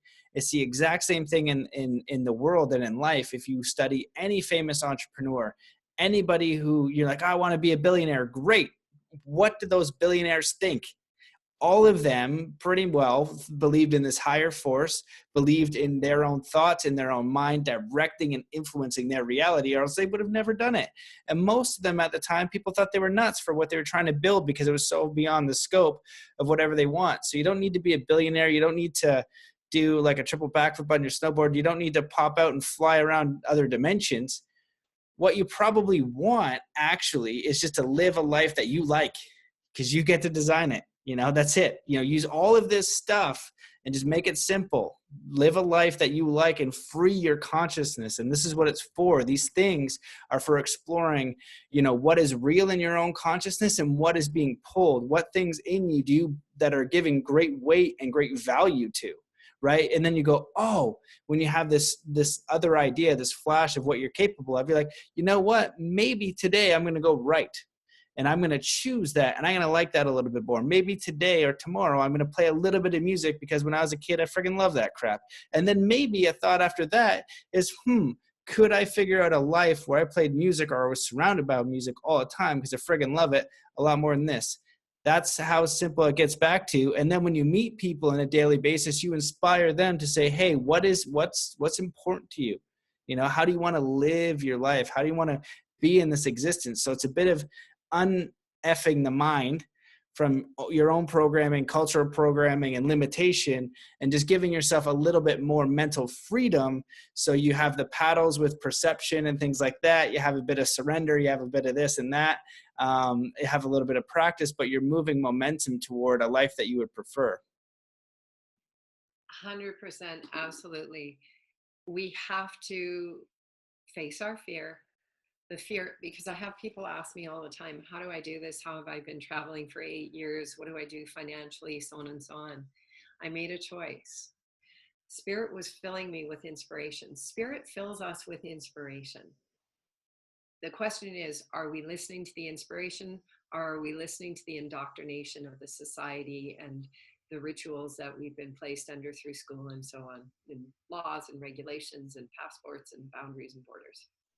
Well, you know, it's happening. The butterflies are all hatching, so all that stuff really isn't real anymore, and we all know it's falling away. And so the thing is, just like jump on the wave now. It's happening. We all know it. How do we know it? Because it's programmed within us. It is programmed within the caterpillars to all hatch as monarchs together. Resistance is futile. And so just follow a little bit of that inspiration and see what shows up. It's like you say, the synchronicities show up, the miracles show up. That just, what is the purpose of a miracle? To have you stop long enough in surprise that the program that was running you just you get a reboot in that moment. Because the surprise, the miracle, the synchronicity is so big, it just takes all your focus off the thing that was bothering you, which was just a program anyways. And in that moment, the whole system is recalibrated, and we're never the same. We may go back to whatever we were doing in the next moment, but we are never the same. We will sit there when we're, you know, lying in bed at night or pondering, we'll go, what was that thing? That thing was a gateway. So just go into it and just go back to the feeling of it, and just like expand into the feeling of it a little bit more. And what was that? And just give that a few moments to go. Like, it's like that qigong thing, you know, when you're feeling the energy in your hands, and then you pull your hands a little farther back, and then you reestablish that energy field. Same with the miracles. Just go into the feeling of the miracle and just go a little deeper into it, and a little deeper into it, and moment by moment track your focus. And if you get distracted, just come back to it. Why? Because it was way more interesting than 9 to 5, 5 days a week, 2 weeks off a year. Why would we not give ourselves 30 seconds or 5 minutes to go back into the miracle that Spirit just sent us, to say, hey, you want the way out of that forest down there? Here's the way. Begin with the miracle, whatever it is. Even if it's just a synchronicity of thinking about someone and they call you 2 seconds later. Like, once again, a baby step is a quantum leap. If you go like, that wasn't just a coincidence. That was a miracle. That was cool. I want more of that. Tell the Infiverse, I want more of those. And what I started doing on my path, when I just went, look, you're filling me with inspiration. I don't want to be focused on that thing called the middleman, called money anymore. I want to do this dance with you. You're filling me with so much inspiration. So I will take the steps into the inspiration. And I'm just asking my higher self to send me clear and cosmic signals. That's what I always say, clear and cosmic, and make them miraculous, because you know how I love being surprised. You know, start communing with that consciousness. This land that I was sharing that I came to do this podcast, we started trying to do the podcast outside, but the grid line here is pulsing. It's consciousness interfacing with us, because it is so excited that we're doing this, that I actually had to come into the house, because the pulsing of the grid was pulsing out 20 or 30 feet. It kept crashing my computer. This is the consciousness of the universe. We're sitting on this fiber optic line that is saying, wow, they're getting it, and it's going to supercharge this podcast. That's why I came here, to help harness that energy and put it into this podcast, so people that are watching can also feel it and receive it. But we want to really ask for clear, cosmic, miraculous, playful, and then we discover that creation is benevolent. It loves us. It's a loving consciousness, and it wants us to return to play, to being the children of the garden that we were meant to be. So we got to invite a little bit of play. We got to, it's like Joe with the love affair with the divine that we did in Sardinia. He's like, give the divine as much attention as you would give a lover. you know, like a lover you were super stoked on. Why are we not giving the attention to these energies within us and to that divine that is creating the universe? Trust me, walls and matter are going to start looking really unusual, and it's already happening for many people. Nassim Haramein, I just talked about it the other day in one of my love streams. You know, he was working with his free energy device for a long time, and he had it set up in California. And one night he woke up in the middle of the night and he heard this like humming, pulsing, and he got up to open his room and looked down the hallway, and the walls were going in and out of form. So this is what we have the capacity to do with the quantum field around us. If we just get back to the point of stillness in the center of our own internal technology. One thing that was happening for me, it's happened for me a lot at the events with Joe, but this time it was every single time we went into meditation. As soon as I went into meditation, I was surrounded by these huge, tall, white beings. And my hair would start flying like I was in a windstorm in my clothes. I just got to the point where I knew to wear a lot of clothes because I knew I was going to end up being in this vortex. And I had to keep like flipping my hair because it was blowing all over. It is about being the vortex. It's the same thing that you know, is spoken of with Abraham Hicks and so on. Be the center of the vortex. And then the vortex begins to spin around us and transform, just like a tornado spins and transforms the environment. It creates a lot of chaos in the environment. But it also, in my love stream the other day, I was talking about after a tornado passes through, sometimes like you see pictures of things that are lodged inside of other things. Like I remember seeing this picture of a record that was lodged in a log. It didn't get lodged in the log because it sawed its way into the log.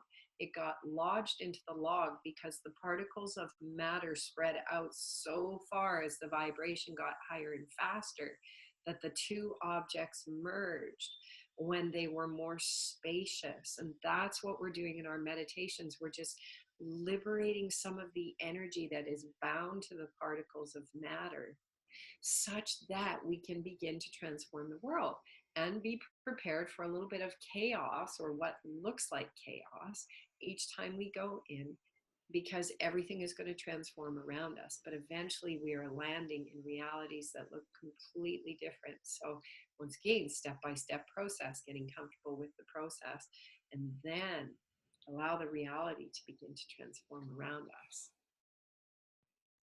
It's amazing. Well, when you're talking about that, I'm just like thinking about I was trying to pull up a quote from Jesus. He says it like a few times, but essentially what I've done, you will do greater things and more. And, you know, it starts as this idea, and it's really intense because it's like, that's unbelievable. That's unbelievable. You know, it seems nuts until you start to play with that field and have experiences yourself. And I can only say I've gotten to the point where I've been in these realms of ideas where I was a goldfish, and then all of a sudden I was dolphin consciousness, and I couldn't come up as Matt to be in dolphin's conscious to figure out what the heck it was. I have no understanding of what that was, but it was very real. And I think it has something to do with these practices and things like that. You know, connecting to the, you know, I like when you said like connecting to the miracle, the feeling of the miracle. And one of the images I had when you were speaking was like you being up there in another dimension or something, like above the VR, the simulation, it's this powerful God being, you dipping down into the body, but the body's like a Ferrari. So you're like this little man or being in your mind trying to drive this thing that's so infinitely intelligent, connecting to all of the nature, all of the environment, all of the elements, to everything that's happening here. But you, as this smaller part, can't understand how it's all working yet. And that's where that surrender and that faith comes in, as we're learning to drive these vehicles. But that stillness, that part of you that thinks it knows what's going on, you know, you don't know what's going on. I don't care if you're the smartest scientist. I've talked to the smartest scientists, you know, on this show, some of them, not all of them ranked or whatever, but they get to a point where they're like, you know what, like this is so mysterious. You know, when we looked at particles, they just are disappearing and reappearing for no reason. That's science. We can't explain that. It makes no sense. Now, there are things we can learn and use and discover and explore, but really this is an extremely mysterious reality, and consciousness is so mysterious. And so what we do get to decide, though, through our free will is where we put our attention. And that I think is so, so important, that we put attention on possibility, or we can put it on lack. And you also talked about asking for clear and cosmic signals. Being out here studying with the native elder of the Mi'kmaq Nation, he says, when you want to connect with spirit, you need to say it out loud and you need to write it down, because, you're in a closed system. And so if you want to communicate, he's like, just ask. He's like, it's like a waiter, what do you do when you go to a restaurant? Ask for what you want. But they can't just, give you everything instantly, because you don't want all the cheat codes to the game. You're here to learn how to be a creator. If you're just like, okay, $1 million in Ferrari, that'd be boring. You wouldn't learn anything. I was like, okay, I want to squat 500 pounds, or I want, the love of my life. You want the adventure. And I was writing something on Instagram the other day, and I was like, everything for this requires a leap of faith. And isn't that such a beautiful way for you to know that God and spirit are real? Nobody that I've met that knows, and when you see somebody they really know and they have like a strong connection, they took a leap of faith. I haven't met anybody that's just like, oh yeah, it's super easy. I'm like always connected, and like, my divine nature, like blah, blah, blah. Life is was just so easy. And I'm so connected and peaceful and content. It's more like, oh my God, like I either got thrown through this and like life was terrible. And then I woke up and almost died. And then all of a sudden I was like, what the hell was I even worried about? And then now they're on the other side, and life didn't get necessarily easier, but they now had the tool of perspective. That's it. The same crap was happening, but they have a tool of perspective. And so now with their awareness and their own consciousness and new habits and new tools, they can steer their boat better, because we're kind of on the wave and a lot of people are just getting tumbled around wherever the wave's going. But with some tools, you can kind of steer a little bit, and be like, oh God, I'm going off course. Let's just kind of steer it a little bit back over here. And that comes through yourself. So I wanted to ask, what are the last 2 steps? You said there's 5 of the gene keys to activate this, and you've maybe the 5 gene keys, how we activate our kundalini. I want to get it all out so you can just rant forever just to make sure I remember. And if you want to share one of your own personal most magical, mind-blowing experiences for the people that are like, you know what, I've had a mind-blowing experience. Like when I released the Thoth one, it makes no sense, but I had about 10, 15 people be like, thank you for sharing that, because I had this happen. And I read their stories and it's like, sweet Lord, and I was like, what? That's nuts. But like my experience was nuts. And like, if you could look at it and be like, this guy is insane. So it's square. But I had like 15 come in and be like, no, this thing happened. And that's connecting to this like more multi-dimensional nature of what this is. It's not just a finite, cut and dry, 9 to 5, eat your Wheaties type of scenario. You are in a mystery, that wrapped in an enigma, wrapped in just confusion, but also splendor and joy and awesomeness, depending on where you choose to see the perspective. 100% totally. Okay, now I know what you're talking about with the 5. Okay, so it was actually what I was sharing about was the 5th gene key. So we have 64 codons in the human DNA, 64 building blocks of the creation that we're currently in. So I always say it's like 64 Lego blocks. So there's the 5th gene is what I was talking about, is the digital library. So it's not like 5 easy steps. It's just that all of the coding of the digital library is in the 5th gene. I think that's what I was referring to when you were talking about the 5. Is that right?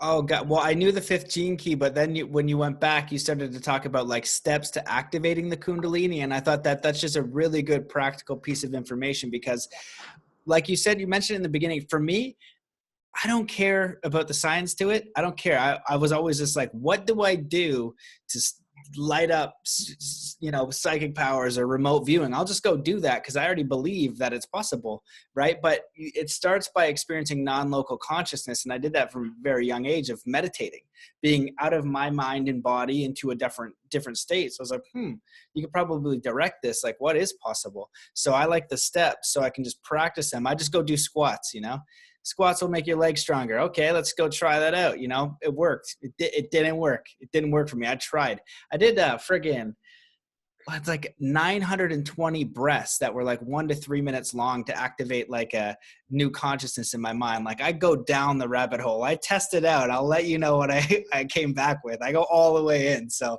that's what I was looking for. It's just the strategy, because I want to activate it too. And I have my own processes. Okay, so I'll add some things to that. And what's really great, I'll just go back to this 15 key, even though it's backwards. You can see that the shadow is impatience, even if you're reading it backwards. The gift is patience. The CD is timelessness, and that's about transcending time. It partners with the gene of hunger, the 35th gene. So impatience and hunger actually partner at a shadow frequency. We're hungry to fulfill this feeling within ourselves. We go outside to do it. We become impatient, waiting for that thing to fill us. So impatience and hunger are one of those things that have us look for the quick and easy fix. And that's what has us continually create outside of the self, wear ourselves down, chase, the vitamin, the exercise, the house, the job, the whatever, all these things that are going to fill us up. But it's really about learning self-mastery of the energy. Like 74% of the people in human design, a system of profiling our current designs, are manifestors or manifesting generators, which means we have unlimited access to source energy, but we have to, through our sacral, but we have to be doing what we love and we're passionate about. The moment we don't love it, we're not passionate about it, that energy starts to die away and it can be hard to recalibrate the energy. So most of us have unlimited energy to do the things that we want to do. In terms of meditation, this is something really important Dr. Joe talks about all the time. No meditation is bad meditation. No effort is bad effort. It's about making the effort. And effort does not mean Herculean in terms of, I got to lift 1,000 pounds and, blow out all my sockets. Effort means the willingness to take our focus off the distraction and place our focus on something new or something that may take us in the direction of. But it doesn't, we've lived in this very alpha, masculine kind of society that says it's all about survival of the fish and pushing and blah, blah, blah. Maybe the Herculean effort is to do less of that and be still. So not once again figuring it out with the mind. Here's something really beautiful about the gene keys, about the keys of Enoch by J.J. Hurtak, all these different, writings that were brought into our wisdom, is that we can interpret a lot of steps up the Jacob's ladder of ascension through the mind, but the final ones cannot be accessed by the mind. They can only be accessed by the heart. And how do we access the heart? By love. And what is the definition of love? It means we come to a level of wisdom within our life that starts resisting what is and starts embracing everything. We stop resisting, losing our luggage. We stop resisting my luggage. I've lived out of my carry-on for 8 years. My carry-on was stolen from my rental car in Costa Rica in March.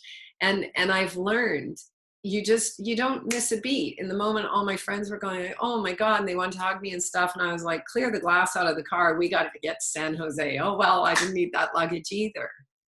That's what love really is risking it all to accept what source is bringing to us, recognizing it's all an initiation.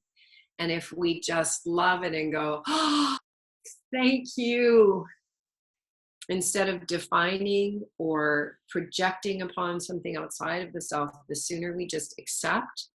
It doesn't mean that we have to like the idea of dropping bombs on innocent people in the world. On the contrary, in order to change what is, through the acceptance of what is, we begin to access more cosmic energy to transform all that is. And so that's a big part of this as well. The 35th gene is to risk it all for love, which means that great acceptance. And as we do, we begin to become the writers of our story, by giving what is a specific spin or perception that we choose, not that the world chooses to define that experience by, but we get to choose our perception of why it's happening to us. And if we choose a loving perception that goes, this too is a gift, it starts to activate higher serotonin in the body. It starts to activate the body into a higher level of consciousness. So no effort is a bad effort. No meditation is a bad meditation. Everything we are doing is towards improving ourselves, is building up in the field, and we never know the moment when, even though programs might be telling us we're bad and we're doing it wrong and what a loser and I tried all of this and still here I am. No, the fruits of the labors are coming. A seed sits in the earth for a long time before it germinates, and boom, the power that comes through at the moment that that shell breaks is unexpected and unknown. But when it comes, a whole new world is beginning. Never, ever get down on ourselves if we're making the effort. And if we're not making the effort and we're letting the programs hold us back, then just be present to that. Be present to that and continually be in the presence of going, one of these moments, I'm going to make the Herculean effort to get out of bed at 4 a.m. to do the meditation. Maybe it wasn't today, but now the intention is set. You mentioned your elder and the teaching of your elders. The Kogi, some of the most advanced elders on the planet, say, first you think it, then you speak it, and you keep mentioning music, and then they say, and then you sing it into form. This is the interface with the quantum field. Why do they call the Earth's grid lines? Why do the indigenous call them the song lines? I wanted to bring in Dea Dova because she's coming this way. A lot of people know Dea Dova from the festival circuits. She's been doing the same thing on stage that I've been doing in the background, climbing military fences, singing to the consciousness of the Earth's grids, singing to the song lines, interfacing consciously. So intention, speaking through our word, singing it into form, just making the effort, just having the conscious awareness the day we go, oh my God, I have got to make a change. That is a quantum leaping moment in itself. Everything that makes us more aware is a quantum leaping moment. Now I want to jump in just for a minute about this thing I was talking about before, about pulling the kundalini up the spine, which made me have to run to the bathroom, release my bladder because I was squeezing those intrinsic muscles so much. The cerebral spinal fluid carries the information of light from the base of the spine up the spine. Joe explains it in a really great way, how the pineal activates. Our pineal gland is filled with little crystals. When we do this breath work, when we squeeze the intrinsic muscles, when we pull the breath up through the energy centers, it unifies in the heart. And then it's a direct singular line of energy that goes into the throat, into the third eye, or first eye, I call it, into our crown. And every time we draw it up and hold our breath, we start to feel pressure in the head where the pineal gland sits. When we feel that pressure, it's actually knocking on the door of the pineal gland. And that knock on the door, just like knocking on a wooden door, it creates vibration. And that vibration begins to vibrate those little crystals in the pineal gland. And once they start vibrating, they have the capacity, it's just like a prism or a crystal hanging in a window. If it swings, you start to notice like the reflection of the crystal all around the room and swinging. Same with the pineal. It's a hall of mirrors. The pineal gland is a hall of mirrors. It's reflecting vibration of information into form that then appears in front of our eyes. So we want to activate this pineal gland and move it to a higher frequency, pull the kundalini up, pull the breath up, hold the breath, the pressures, the knock on the door to begin to release those little crystals And eventually, as those little crystals release, we begin to see with our eyes a completely different version of the world around us reflected through these crystals, which are transducers of information from a higher field of consciousness called the quantum field that exists beyond the current speed of light that we can see with. So this is why we want to do this work.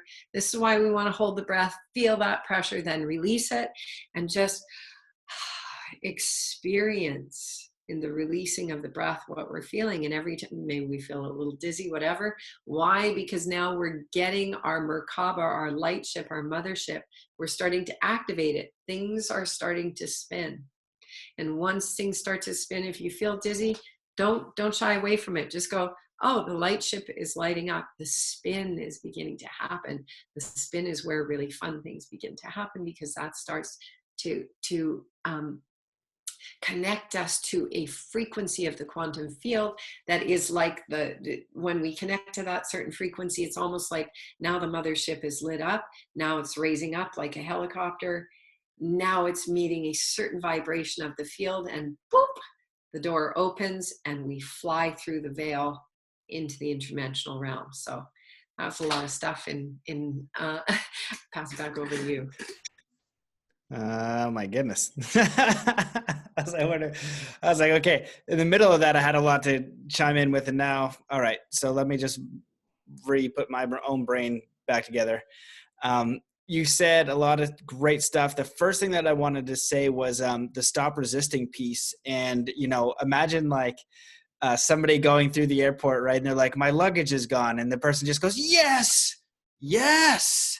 Everything that happens for me is for my highest good, baby. Let's go get some new Hawaiian shorts. Like no matter what it is, I got fired today. Woo, fired. I'm going to be okay. No matter what it is, because you could literally do that if you wanted to. Like before the podcast started, I spilled the water, like a full glass of water. And I just went, F-bomb. Like, and then I was all pissed off. And then I walked to the bathroom to get a towel. And then I go, who was mad? And I was like, all right, give me a second, couple deep breaths, come back in, because I'm resisting like what is. But if you embrace it fully, then it's all good. It's just happening. And we're saying good or bad, that happens in the mind, that's a surrender. That's happening in your mind, like anything that happens, the good or bad, that's your own perception.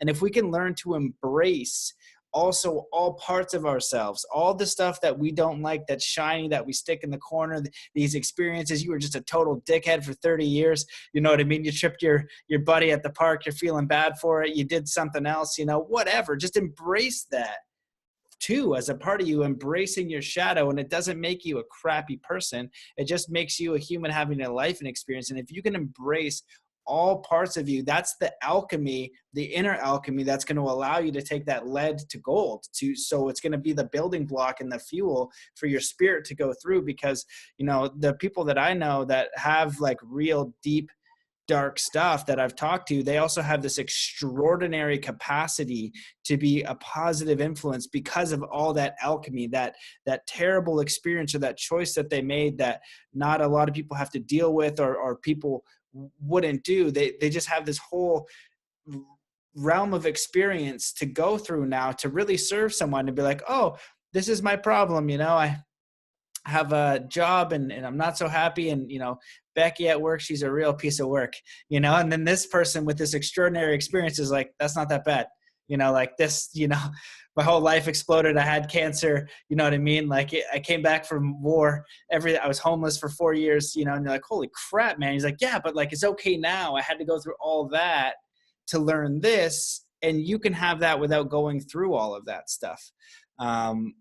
So that was like my rant. And what I wanted to get back to you was that I'm curious about is either touching on how do we restore, and I think you touched on it a bit, but how do we restore our human consciousness to the structure of creation itself? Because for me, that means like really experiencing that divine moment and seeing it all as divine. Every communication while you're getting food, running to the store, it's all a divine moment, really. So that's kind of how I saw it. And then if you wanted to share one of your personal experiences that you were talking about before. Cool. Okay, so how do we restore ourselves to the structure of creation? Once again, we bring up the gene keys. It's all coded in the genes. This book is about the coding. There's many, the I Ching, same thing. This is just a really good modern day version. Richard read, you can see mine is well used. Any of these, and I leave them in places on the grids and so on, but it's a modern day version of the coding. It's kind of like one of the owner's manuals of how do we activate these light ships, but the last parts can't be activated through the mind, so this can only lead us through some of the steps until we go into the heart. So how do we realign with the structure of creation? Well, we use some of the techniques I'm talking about, whatever it is. It's going to happen for different people in different ways. Some people it's going to happen spontaneous because the cosmic wave is building. The more people that get on board, the more that some people are never going to have to do the work. They're just going to boom, wake up. And also the new incoming children, you know, are carrying different codes, and China is filled with them. We'll never hear about them in the news, but there's a lot of very high ascended beings on this planetary plane at this time.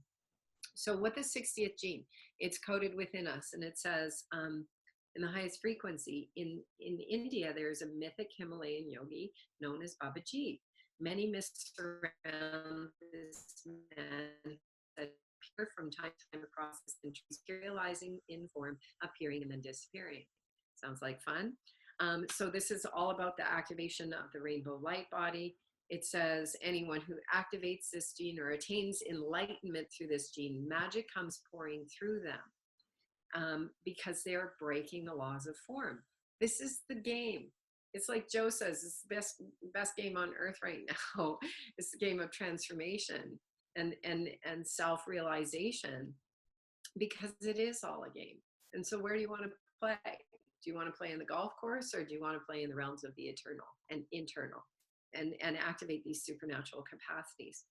This gene is programmed in all of us, and it says that it is, we should remember that from the point of the 60th CD, it has already, every human being knows that our future is about the cracking of the veils, the opening of the veils, and that the reality will transform in an instant. How do we know? Because it's coded within us.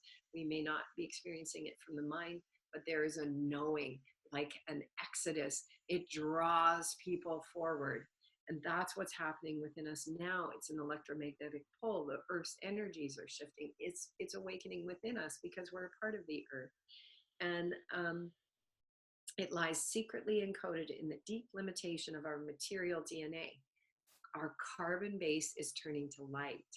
This is a big part of it. You may notice your eating habits have changed dramatically, your sleeping habits, your interests. You don't hang out with the same people anymore, all that kind of stuff. It's because the transfiguration is occurring within. Actually, there was something I wanted to share on this show. I forgot to send it to you, Matt, but and this is a really important piece to share.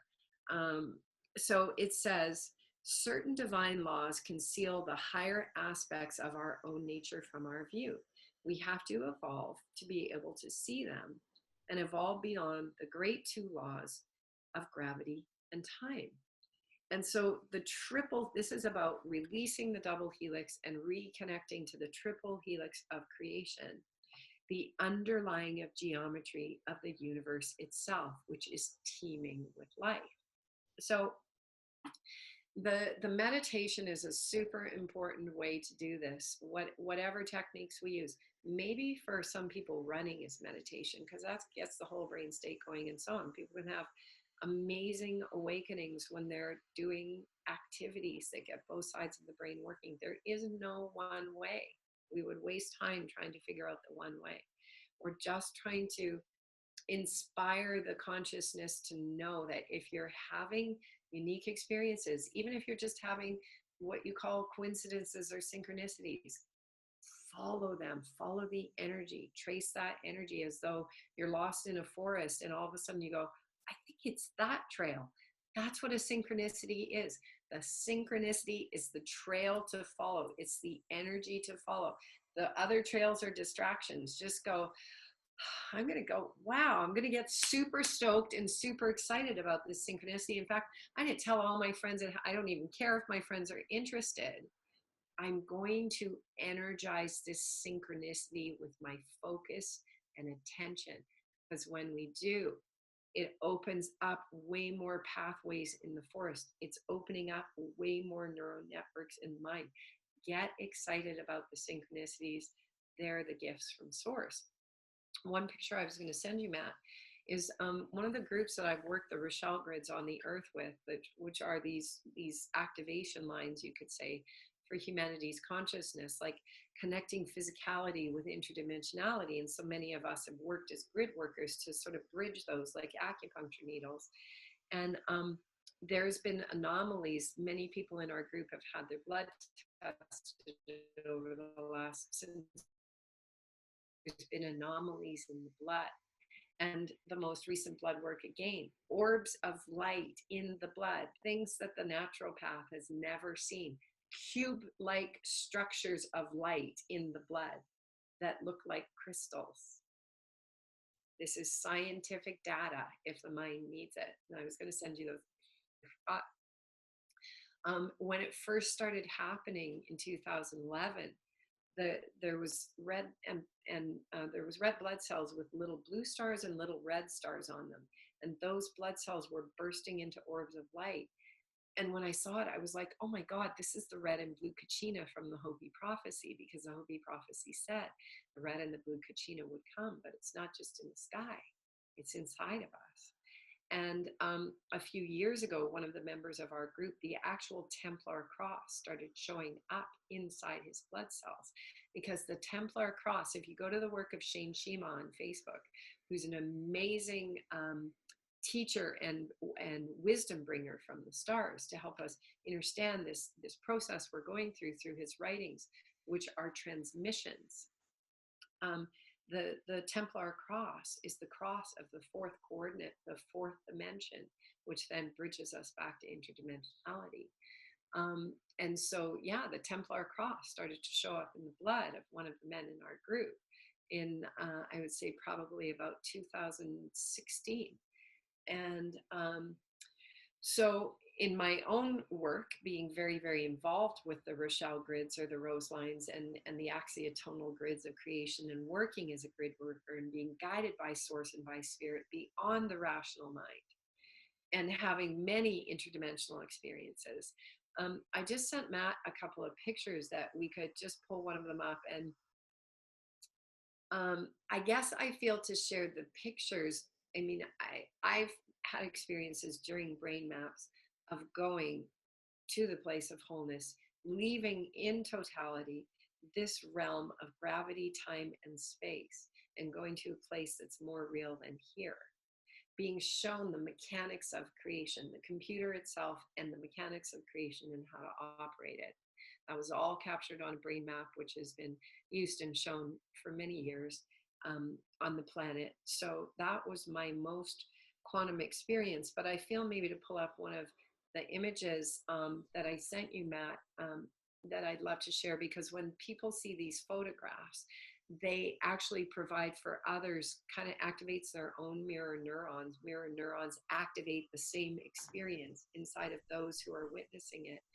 So that was, I was, the dolphins, I've worked really closely with the dolphins and the whales. And in 2015, I got a message from the dolphins to come to Big Island, Hawaii. And they said, come swim with us. We're going to give you the codes to stabilize the tectonic plates on the planet once for all.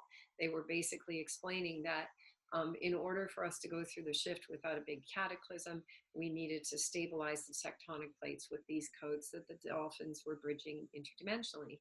And so my girlfriend, I called her and said, hey, do you want to come swim with me with the dolphins on the full moon? They say they're gonna offer these codes. So let's just stay on this picture for 1 second. I actually had a dolphin swim up to me one day and look me straight in the first eye and communicate to me that they were activating my sonar again, and they were going to start teaching me to work with color, light, and sound again. And so I got out of the water all excited, and I said to my friend Tanya, I was like, oh my God, Tanya, you're not going to believe what happened. This is what happened. This is what the dolphins told me. And they showed me this rainbow coming out of my forehead. And then the next day, the dolphins, I was walking along, and let's just jump back to that one for a second. Jumping all over the map here. Trying to work this. I was just doing a terrible job over here. Okay, which one do you want? Okay, there we are. So yeah, I was just walking to go have breakfast with my friend, and the guidance said, do a selfie. And I did a selfie, and I was like, oh my God, this is exactly what the dolphins showed me yesterday. They were showing me this rainbow coming out of my forehead. And the crazy thing was, in the picture, there was a dolphin painted on the wall. I was just walking along and did the selfie and realized after there was dolphin in the painting.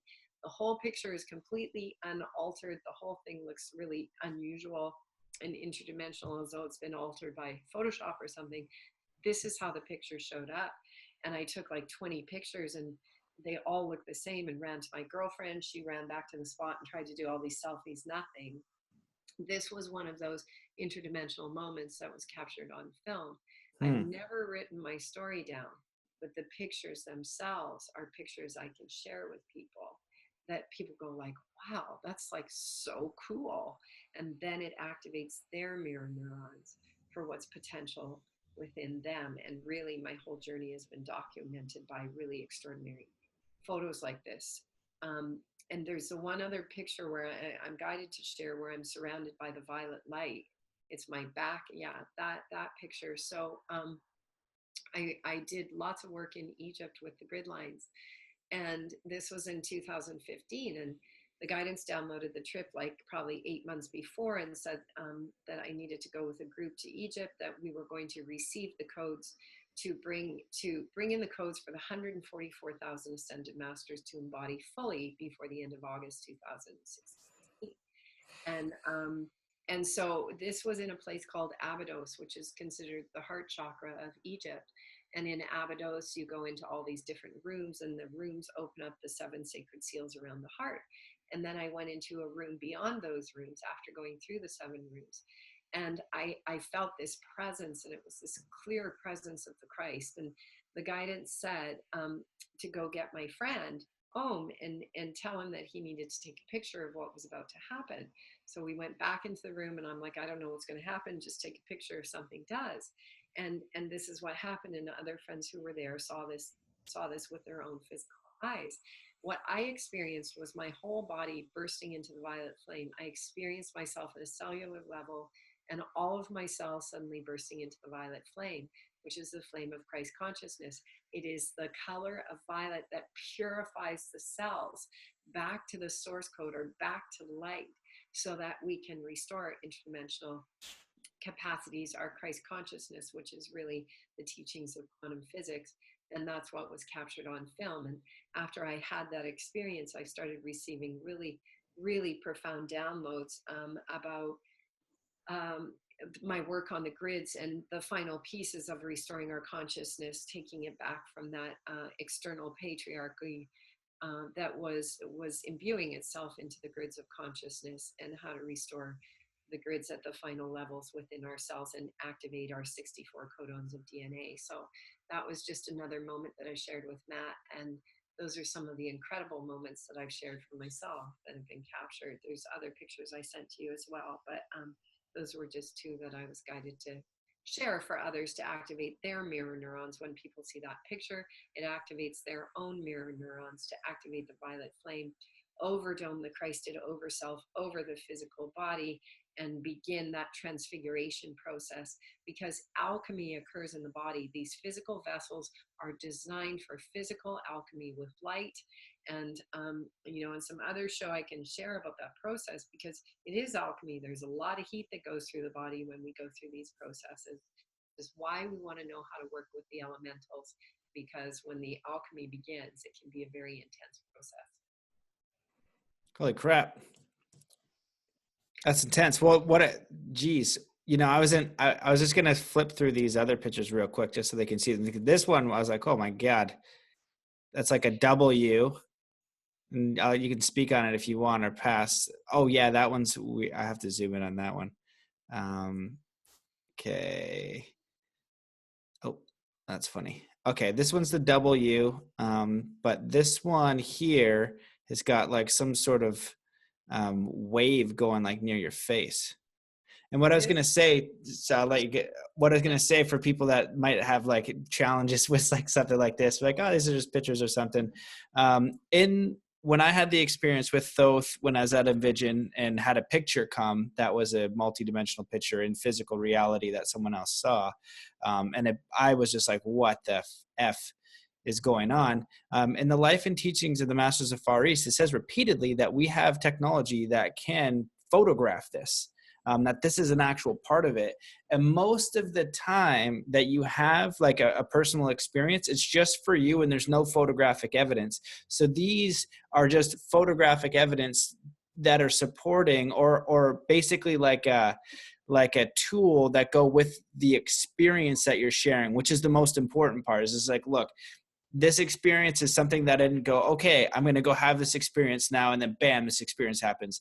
This is you just going around doing your thing. And then this happens. And then you're processing like, whoa, that was intense. That's really interesting. How do I even shape words around that? So the pictures are just kind of like a little, like Egypt, the pictures don't do it justice. When I was sitting in like, had the experience in the King's Chamber and stuff like that, I could have pictures all day. But if there's something weird in there, it'd be like, no, I felt this thing, this happened, it was mind blowing, right? But you have this little crappy dark picture, so you have both. I just wanted to seed that in. I don't know if you want to talk about these or I'll just skip them. But I'm happy to do a quick share about them if you like. Yes, please. Okay. So this is something I haven't really spoken very publicly about at all. Part of the Hopi prophecy is about the return of the eagle and the condor, the masculine and feminine, North America and South America, the reconnection of the energies. And so I was invited in 2014 to carry corn to South America by my Hopi elder to go to South America to invite the Condor Nations through the invitation of the corn, which is a computer, because when corn dries, it crystallizes. And what holds all the memory in our computer is one tiny little silica chip. What is corn? It is a massive computer. Why was corn genetically engineered and modified? Because if you engineer and modify the computer of the corn, you can influence the consciousness. While there were certain kinds of corns that have been preserved by the indigenous people and hidden away, seeds that regenerate and help remember all this genetically engineered corn that makes up 74% of the food chain, to basically blank out the human consciousness.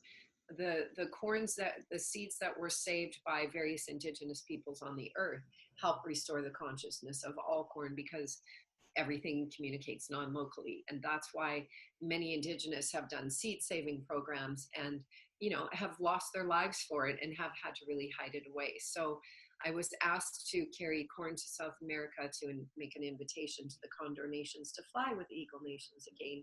And at the time I was also given a crystal skull to carry. And Thoth had been informing a woman, Maya Nartumid, who's an amazing scribe for Thoth. You can check out her work. Maya Nartumid, she's on Facebook and she's got websites as well. She had been scribing for Thoth for many years. And Thoth was saying that there was ascended beings that crystallized their skulls upon death. They had the capacity to activate their human vessels to crystallize their skulls and leave those skulls in the grids. Those crystallized skulls are now part of the consciousness that's helping to guide us forward. And these were some of the original archetypal energies of that created the human consciousness. And so this skull that I was asked to carry, Thoth said, would be it would act as a surrogate for Atula Shilima, an ancient Lemurian priestess who reincarnated as Mary Magdalene. And Thoth said that Atula Shilima left her crystallized skull in the grids of Mount Waialeale on the island of Kauai. And so she was calling forth a host skull to receive these codes so that we could begin to hold the skull and interface with the codes. I was given this skull at the same time that I was given the corn to carry to South America. And my friend who works with holographic technology, Thunder, he actually placed it on one of his scales. And he looked at me and he said, well, here's her number. These codes came through. Here's her real name. And she's 10,000 years old. And so this skull I traveled with all through Central America, and then took it to the person who's now the steward of the skull, who's Maya. And she lives now in Crestone. She lived in Kauai at the time. But this was at the Garden of the Gods. I was sent back there by the guidance on 1212, which is a stargate, and to synthesize the union of the masculine and the feminine energies within myself before I went on to South America as a carrier of the corn. And so I was guided to go do this basically clarifying process of myself. So I met the sunrise with the crystal skull. And then I snapped a few selfies, and all of these anomalies like the waves and these piercing rays of light. There's a whole series of the images that are really profound with the crystal skull, and was experiencing my own purification in my consciousness and in my physical vessel. And so that was just one of the fun ones to share. Oh my God. Your stories are not regular stories. Those are ridiculous. Oh my God. Okay. All right. Since they're so good, then this one looks photoshopped. Yeah. I'm assuming it is not. It is not Photoshop. This was a really epic moment. So on the grids, in 2014, it was really an epic year for me. And it was when a lot of my indigenous elders were coming to me. It was when I was asked by Grandma Silver Star to carry the Star Knowledge bundles. I knew I was going to Israel during the time of the Grand Cardinal Cross, a great time in the shift in humanity's consciousness. Spirit had told me 14 months before I would be going. I was dragging my feet because I was still trying to bridge 3D and all these irrational things that my family and my friends all thought that I had just really lost my mind and I'm off doing all these walkabouts on the grids, and I can't really explain to anyone this metadata and source code that's coming through my mouth, and most people don't have a clue what I was talking about. And it's a really humbling time, because it was me and source. Basically, it was me and the divine. I really had to surrender to the path and trust, because the miracles were so profound. And I had to just accept that most of my human family could not really relate to what was happening, but that it was a higher service to all of humanity. And I'm so grateful that I walked the past in trust and courage and so on, because all the pieces are making sense now. And people are really starting to understand from my live streams I'm doing. I'm having tens of thousands of people watch the live streams, and thousands of messages are coming to me a day now from people going, oh my God, thank you. Everything you're sharing is putting all the pieces together for me. So in 2014, I did a 5-month walkabout on the grids. I was asked by one of my great indigenous elders, Marshall Golden Eagle Jack, who worked with water and the 13 grandmothers, to carry water and crystals back to the Middle East. Grandma Silver Star asked me to carry the Star Knowledge bundles back to Israel at the time of the Grand Cardinal Cross. And I was told by one of my elders that the work that I was doing was unplugging the patriarchy from our collective human consciousness, and that I was following exactly as a group of psychics said that I would, to carry these codes. So when I got to England after being in Bali and just like zigzagging all over the place, Israel and Jordan and Australia and Bali, and then on to England, of course, there was a great synchronicity that there was a whole group of fantastic dowsers there. And someone connected me and said, oh my God, this group of dowsers is there. I think you have to meet them. And so I messaged them one night, and they said, look, we're going to Glastonbury tomorrow, or to Stonehenge in the morning. We have a sunrise private access to Stonehenge and 2 seats on our bus. And I was with my girlfriend and my dear friend who's worked the grids for years. And so of course we went. So we got to Stonehenge, and I was carrying the Star Knowledge bundles. I was carrying the Gamos, or the codes of Heroes Gamos that Lisa Renee downloaded from the Syrian High Council in the book. They were all codes to reactivate these codes on the earth for our awakening. I was carrying the sacred water I'd been given by the indigenous, and the water I'd been moving all over the planet. And my womb blood, which I was returning to the earth, and was, the indigenous elders explained me why I was doing that, because they had a prophecy that said, when the women of the earth return their blood to the earth, the men will come home from the war. So I had all these bundles with me, and I had just done a blessing on the earth with the water and the blood. And I was just standing up, and all of a sudden someone said, oh my gosh, take a picture of her. And I went spread eagle, and the guidance came in and said, the 13 councils of light were downloading the codes to restore Stonehenge to the cosmic gateway that it was meant to be. And I was experiencing myself in a vortex, and then all of a sudden the guidance said it was done. And that's when someone said, take a picture of her. And when the photograph was taken, you can see my girlfriend in the background. Her hair is blowing as though she's in this magnificent wind tunnel, and my hair is completely still.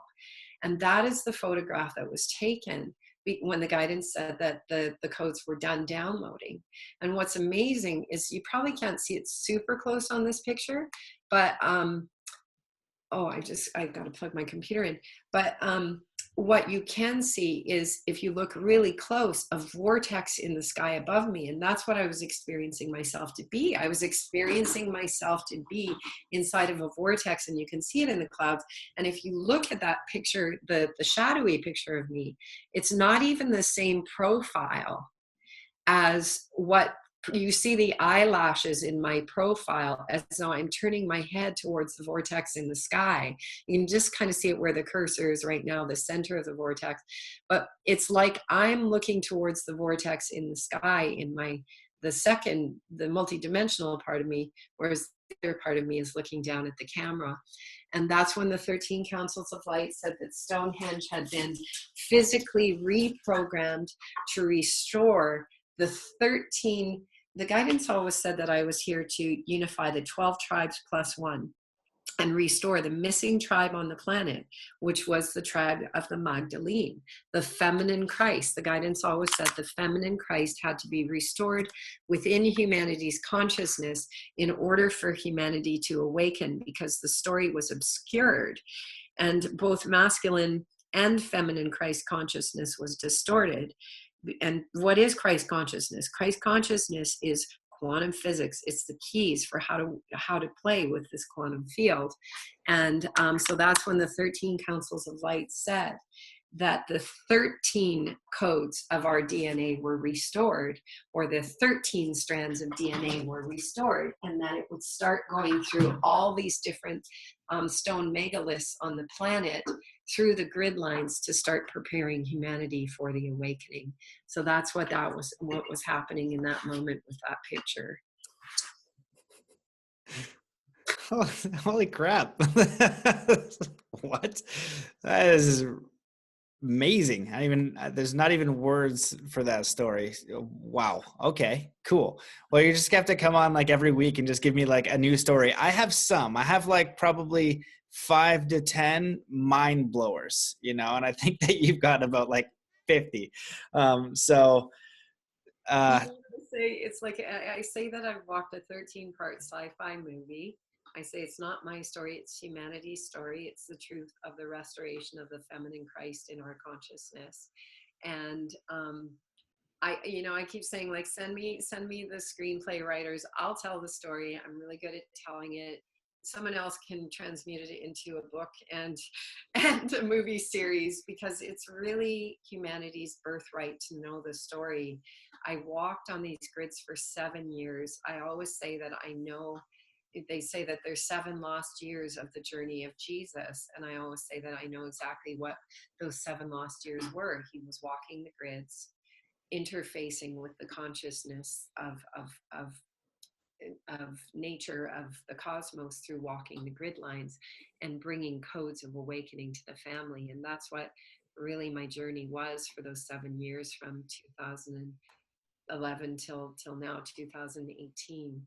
And so, in my dream, in my mind movie, people are coming who can translate this into other forms where it can be shared, because it's humanity's birthright to know how the feminine Christ consciousness was restored through the grids to liberate us from a distorted story that was all about the patriarchy and the masculine, that left out the feminine aspects of who we are, and basically restricted, because the cosmos has checks and valves. And unless we're in harmony and balance within ourselves, we are not allowed to drive our ships through into these interdimensional gateways. And this is the liberation of humanity through restoring these truths within the collective psyche. Because when I do it, my DNA communicates with your DNA non-locally. So what I'm learning, you're learning. What you're learning, I'm learning.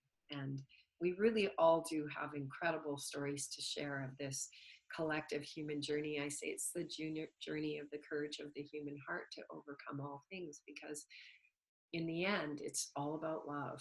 And that's really what the journey has been about for me. Oh man. Well, my friend, that was spectacular. It was everything I could have hoped and dreamed it could be. This series of like 1, 2, 3 is going to be something else. They've all been pretty amazing. And I think the last thing that I'll just share is just like, I find it interesting, the masculine, feminine, patriarchy, matriarchy. The native elder that I'm studying with now, David, it's a matriarchy. The women that's the highest thing. And if we look at our society of competition, push people down, very surfaces, it's be very masculine, very push force. And a part of this work is internal, going in. That's like kind of feminine, and so if we can just merge both, we need both. It's not good or bad, but what we kind of went way too nuts on one side. And so if we can just begin to merge these concepts and just do a little bit, be a little bit more loving, be a little bit more kind, start with yourself, give yourself a little bit of space, just start to understand, if anything, like the power of your human body and your consciousness. You know what I mean? You are so powerful. You're multidimensional. You're an incredible creator being, but it doesn't happen on day one. It's like give yourself a lifetime to experience. Give yourself some time. You never learned anything in like one day. So that's what I like to share. But I just want to thank you for coming on and doing everything that you're doing and blowing minds and basically doing the work when no one's looking, right? That's really it. You did the work for so long and no one's looking, to try to figure out for your own self, listen to guidance as it comes through for you.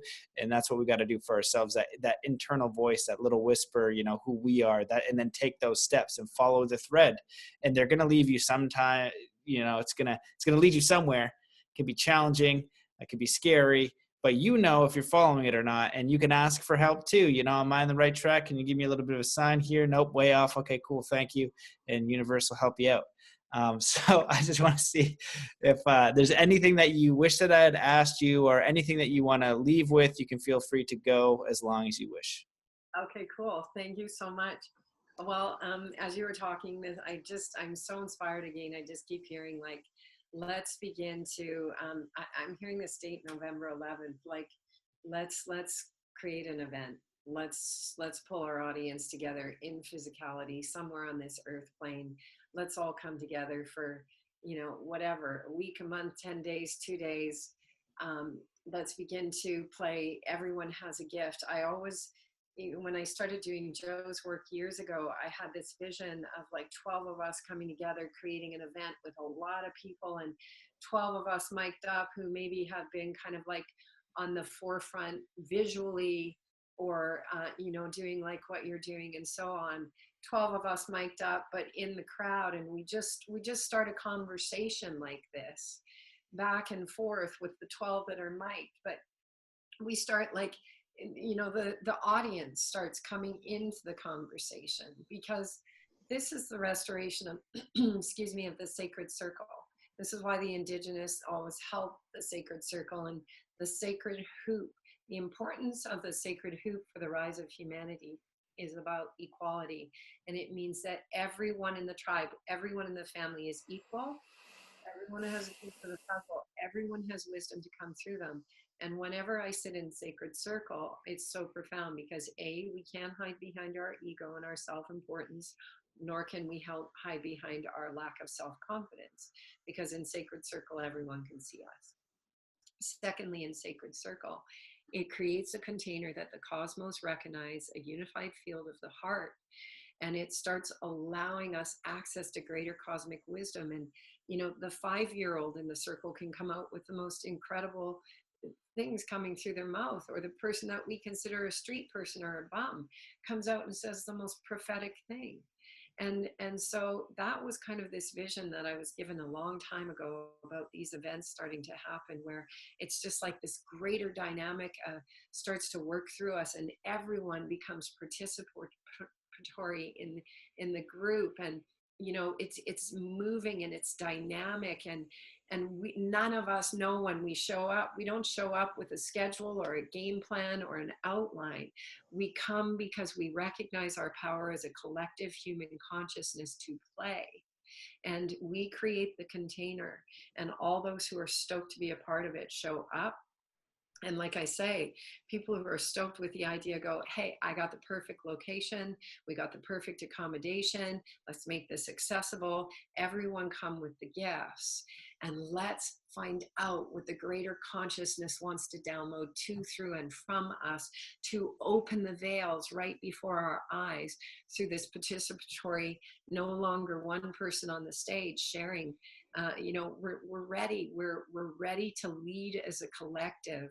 And that's my inspiration and my invitation. It's coming through my word and my voice to make this invitation, to impress this upon the quantum field, to begin to open the gates for the energy to organize itself for this to happen, because I already see it and I know it's real. I've seen it. I felt it in my times in myself over and over and over through this walk on the grids. So much of the walk alone on the grids, and just going like, when do I get to come together in physicality with the family? When do we begin to celebrate all these individual stories of the courage of the human heart? Mine is just one of them. But I see this event coming. I see it coming fast. I see it coming soon. And I just feel so energized by sharing that as a potential today, to open the field, to receive messages from listeners who know that they have a part to play in this, and know that they have pieces that they can bring to it, who are, have the AV specialization gifts and all that kind of stuff to make it happen. Let's do it. Let's make it happen, because the veils are coming down. One of my dear friends, Humphrey, who's worked with the Chinese elders for years, is one of their emissaries who was put forth into the American consciousness and mindset, and said the elders are waiting for us to create a field of unified consciousness for Project Jason, 2018. Project Jason is July, August, September, October, November. The opening of the veils. That's what the elders said. If a group of us could demonstrate that we, through our choice, through our action, are willing to come together in sacred circle to create a field of unity consciousness, we will be the first to go through the gates to re-engage once again with the realms of the Elvins and the Star Nations in physicality, in form, by virtue of our willingness to set aside our self-importance, to come back together in the sacred circle, to understand that each one of us has a gift. And this is transmission right now, because I am so energized. I'm so energized on this grid line. I want to invite my friend Harry in here for the last couple of minutes, because he's been dowsing the grid line the whole time we've been doing this podcast. And I'm really curious. I'll see if he's present in the other room to just share with us a little bit about this grid line that he's on, that he's been nurturing for many years. Here he's coming. And so that's really the pieces. Like I say, the energy coming through me right now is saying, this is next level, this is next step. Dr. Joe is saying to us, I don't want to be with a bunch of talking heads anymore. I want to be with you guys in the field playing. It's happening. The things that happened in Cancun were profound. Not just healings. The thing about when people start healing and the whole room pops off and a whole bunch of people start healing, what happens next? All of a sudden people go, I don't need this prop in the play called a wheelchair. I can see with these things in the play called my eyes. Well, what is next? The thing that's next, once everyone goes, you mean I'm not a victim of my journey or my story? I'm the full creator. What do I do with all this energy that I've liberated, that I put into my wounds and my sickness and my challenges? The only thing left to do when we all start popping off and activating ourselves as the true free energy devices is to play, to create beauty, to celebrate, to sit in a collective group and go, hey, where do you want to go for dinner? Let's go to the Pleiades and drink blue spirulina and interface with the Pleiadians. So we all sit together in circle, we close our eyes, we set the intent. We open our eyes, the gateway opens, we walk through. This is what the Mayans were showing us. This is what the Mayans did. It's what the Australian Indigenous and many other Indigenous on the planet have done. This is what I'm here to be a voice for, a messenger of, an inspiration of. The energy now, Cancun was the celebration, the Joe Dispenza event, the password for the our downloads and our meditations was Unity 18. It was the celebration. The gates are open. Humanity is popping off left, right, and center. So now I know my piece and many others is just to be a voice of inspiration, to keep saying what's possible. Let's all go ride on unicorns for the night. Let's keep opening our antennas so that source can show us things that we can't even imagine with our eyes. I am in a place of knowing why, because I have been birthed, lived, died, and been resurrected over and over and over on this journey. And my final birth, death, resurrection, the cracking of my shell was in May after the love affair with the divine. There's a picture I can post on here after I went into meditation in a dark room for 2 weeks after that event, and went, all right, this is it. Use me as a vessel to stabilize this field in wholeness and totality. A bindi dot burned through my eye in those 2 weeks of meditation. And I've died. There's no more death to occur for me, because I am in the place of total knowing in every cell and iota of my being of what is possible. And Source has taken this voice over to just communicate that as an inspiration and invitation to keep inviting the collective to just keep coming along with me, with us on this journey, and see what's possible, not just as individuals, but collectively. What is our human potential as a collective that's gone through genocide upon genocide, that has experienced duality in all of its forms? What is our potential now to collapse those polarities into the singularity of unity, involution, and take us all the way? This is where it begins. This is why I'm here. This is why I came. This is why we're having this podcast today. And I just want to bring Harry in here. Harry is this amazing, wonderful cosmic being. I'm just going to make room for him here and invite him to just share a little bit about this. What up, Harry? How are you doing? Harry, Amazing. share anything you want to share about the grid line, how you came to this grid, and what you've dowsed today, because it's showing us that the quantum field, because he's been out there dowsing the grid line, the quantum field is interfacing and it's responding to us in a quantum way, energetically, through the external reality. Well, since we I basically dosed it earlier. It was doing about 10, probably 15 feet off, but I just checked it just before I sat down here again, and it's pulsed another 15, 20. So it's way out there, and I can really feel the energy. It's there's just like a buzzing, like a sensation around the head and the body, and that it's really kind of amazing. I mean, I was never aware of that. Like last year, it's started about February, March of this year, where it started pulsing, and I started checking it with dosing rods, and I was, I never thought that possible, and now it's just amazing. And with the sacred geometry, if you go in there, it actually makes the line pulse with people. So really been playing with it a lot. Way bigger connection to it, which I didn't have before in that. So, but yeah, really amazing. And for anyone that doesn't know what dowsing is, these are simple dowsing rods. Yeah, just a quick. It's just some rods inside of a pipe, a copper pipe, and that, and then and it picks up on energies and that, and it'll swing or finding water, whatever.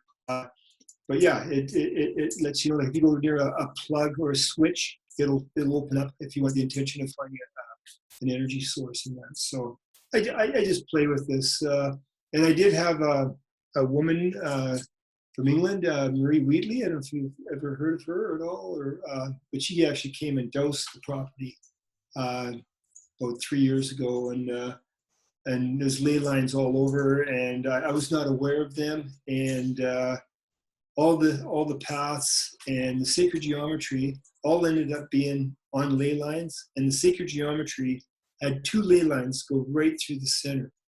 And when I built the sacred geometry, I had no, there was nothing telling me, or well, maybe something was telling me, but I had no awareness of ley lines or energy fields or anything when I built all these pathways and the actual sheet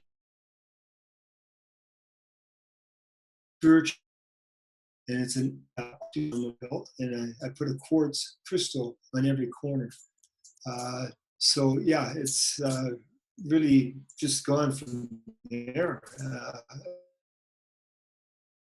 Here and brought 17 other people to the property, and which is kind of amazing in itself. So yeah, it was really cool, and then all the other people that have come, and it's amazing. It's almost like build it and they'll come, and that's sort of what's happened, and it's sort of like a dream come true for me, to invite the world, to come here, and now to have these podcasts happen on the site, and have Unity come forth and help me to bring this out, and what she's doing and what you're doing, just amazing.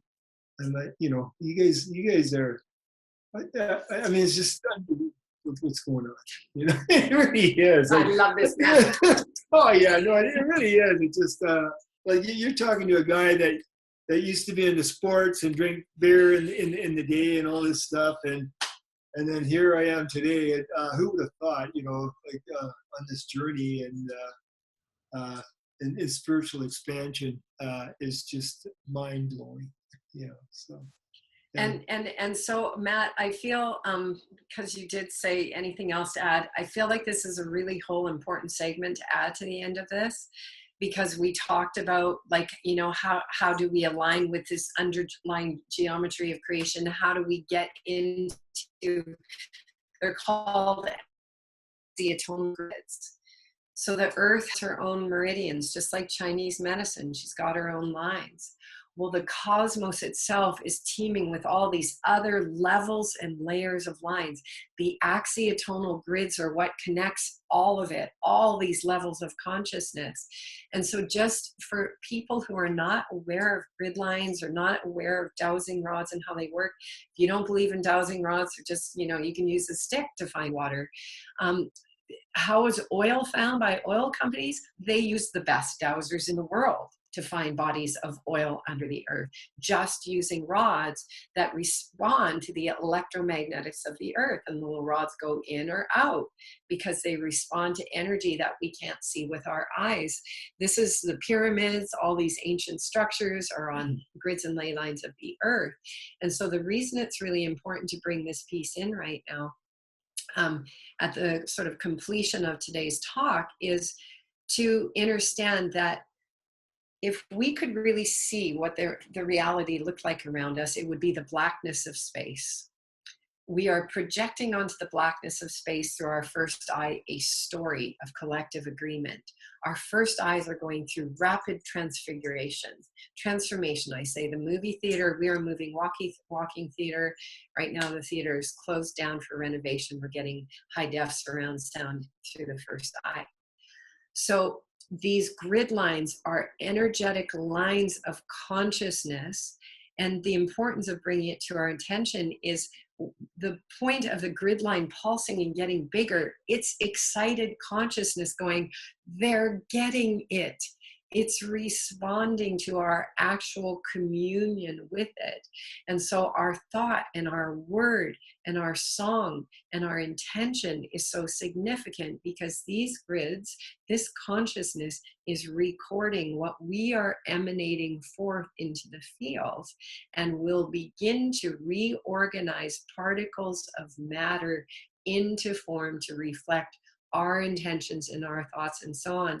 And that's why the grid lines and interfacing with the grid lines is so important to, even if you can't grasp it with your rational mind, it doesn't matter, because we're sharing it in the transmission in the space between the words, and listeners will get it at some level to go, the world all around me is responding to my every thought. The grid line, and using Harry going out and using the dowsing rods to measure where the grid line is at, and this grid like a vein is pulsing 10 feet and then 15 feet and then 25 feet wider. It's like blood arteries getting wider when we exercise because the body's getting excited. The quantum field is getting excited. And these places have been used all over the earth. They're where sacred sites exist, where grids and ley lines come together. It's where the Vatican sits. It's where London sits. It's where Washington, D.C. sits, because that's where major grid lines came in. And what was imbued into those grid lines, those vortex, it's called a vortex where grid lines all come together, a whole bunch of symbols and magic through word and through thought and through text to create levels of consciousness using these energy grid locations. Now new energy grid locations are opening up on the earth for new earth beings centered in the heart, centered in unity consciousness to interface with. They're going to start popping open all over the world now. And they are literally what I am saying, teleportation devices. The more we interface with them, the more the veils thin, and interdimensional will literally walk through these gates like Harry's property as we nurture and interface with them. And this is all part of Project Jason, July, August, September, October, November. Humanity, this is it. Set aside the distraction. Play. You know that it drains on some level of your being, even if it doesn't make sense to the rational mind. There is a level of truth we know within ourselves. I always say, whatever I say, take what resonates, throw away the rest. But follow the heart. Follow the internal guidance system that will lead us into this new earth that is coming through a higher level of consciousness. It's literally pulling us by the chest now to have us leave behind everything we no longer need to walk through these gates that are opening in these earthly planes for us to walk all the way through. And so thank you, Harry, for, I just knew today this podcast was to be done. I got in my interdimensional car and teleported to Harry's interdimensional place to do the podcast here so we could consciously interface with this energy and beam it out through this podcast. I say to viewers, please share. If there's any aspect of this podcast that resonates, please share it in all of your networks, because we are showing up and we are gifting all of our time and energy in a gifting economy, a gifting frequency. So our invitation, pay it forward, just gift and share the link for this. Tell people what it meant to you so other people can find it, so we can truly activate ourselves beyond a dollar, beyond an economy that keeps people indoctrinated in systems that are falling away. Let's move forth as the free energy devices we are. Thinking apple, producing golden apple in the palm of our hand. The masters of the Far East are we. Let us begin to truly play in our supernatural abilities and gifts. It's game on. I promise and guarantee it's already happening. So just come through the gates. Wow, that's amazing. Well, Harry, thanks for being such a gracious host and making this happen and using earth energy. I think Unity knows a thing or two about grid lines and ley lines and energy points walking around the friggin' planet. But I appreciate you both. Unity, thanks for your work. Harry, thanks. I don't know you yet, but I'm Canadian, so I'll have to swing by your pad and say what's up and get some of that good old energy for myself. But I just appreciate you both for who you are. And I agree with everything that you said. Definitely go do an act of kindness. That's what I always say. Actually take an action. And you are an extraordinary, powerful being. So just go be that way. Matt Belair, Thank and you. to all the viewers, interdimensional, physical, and beyond.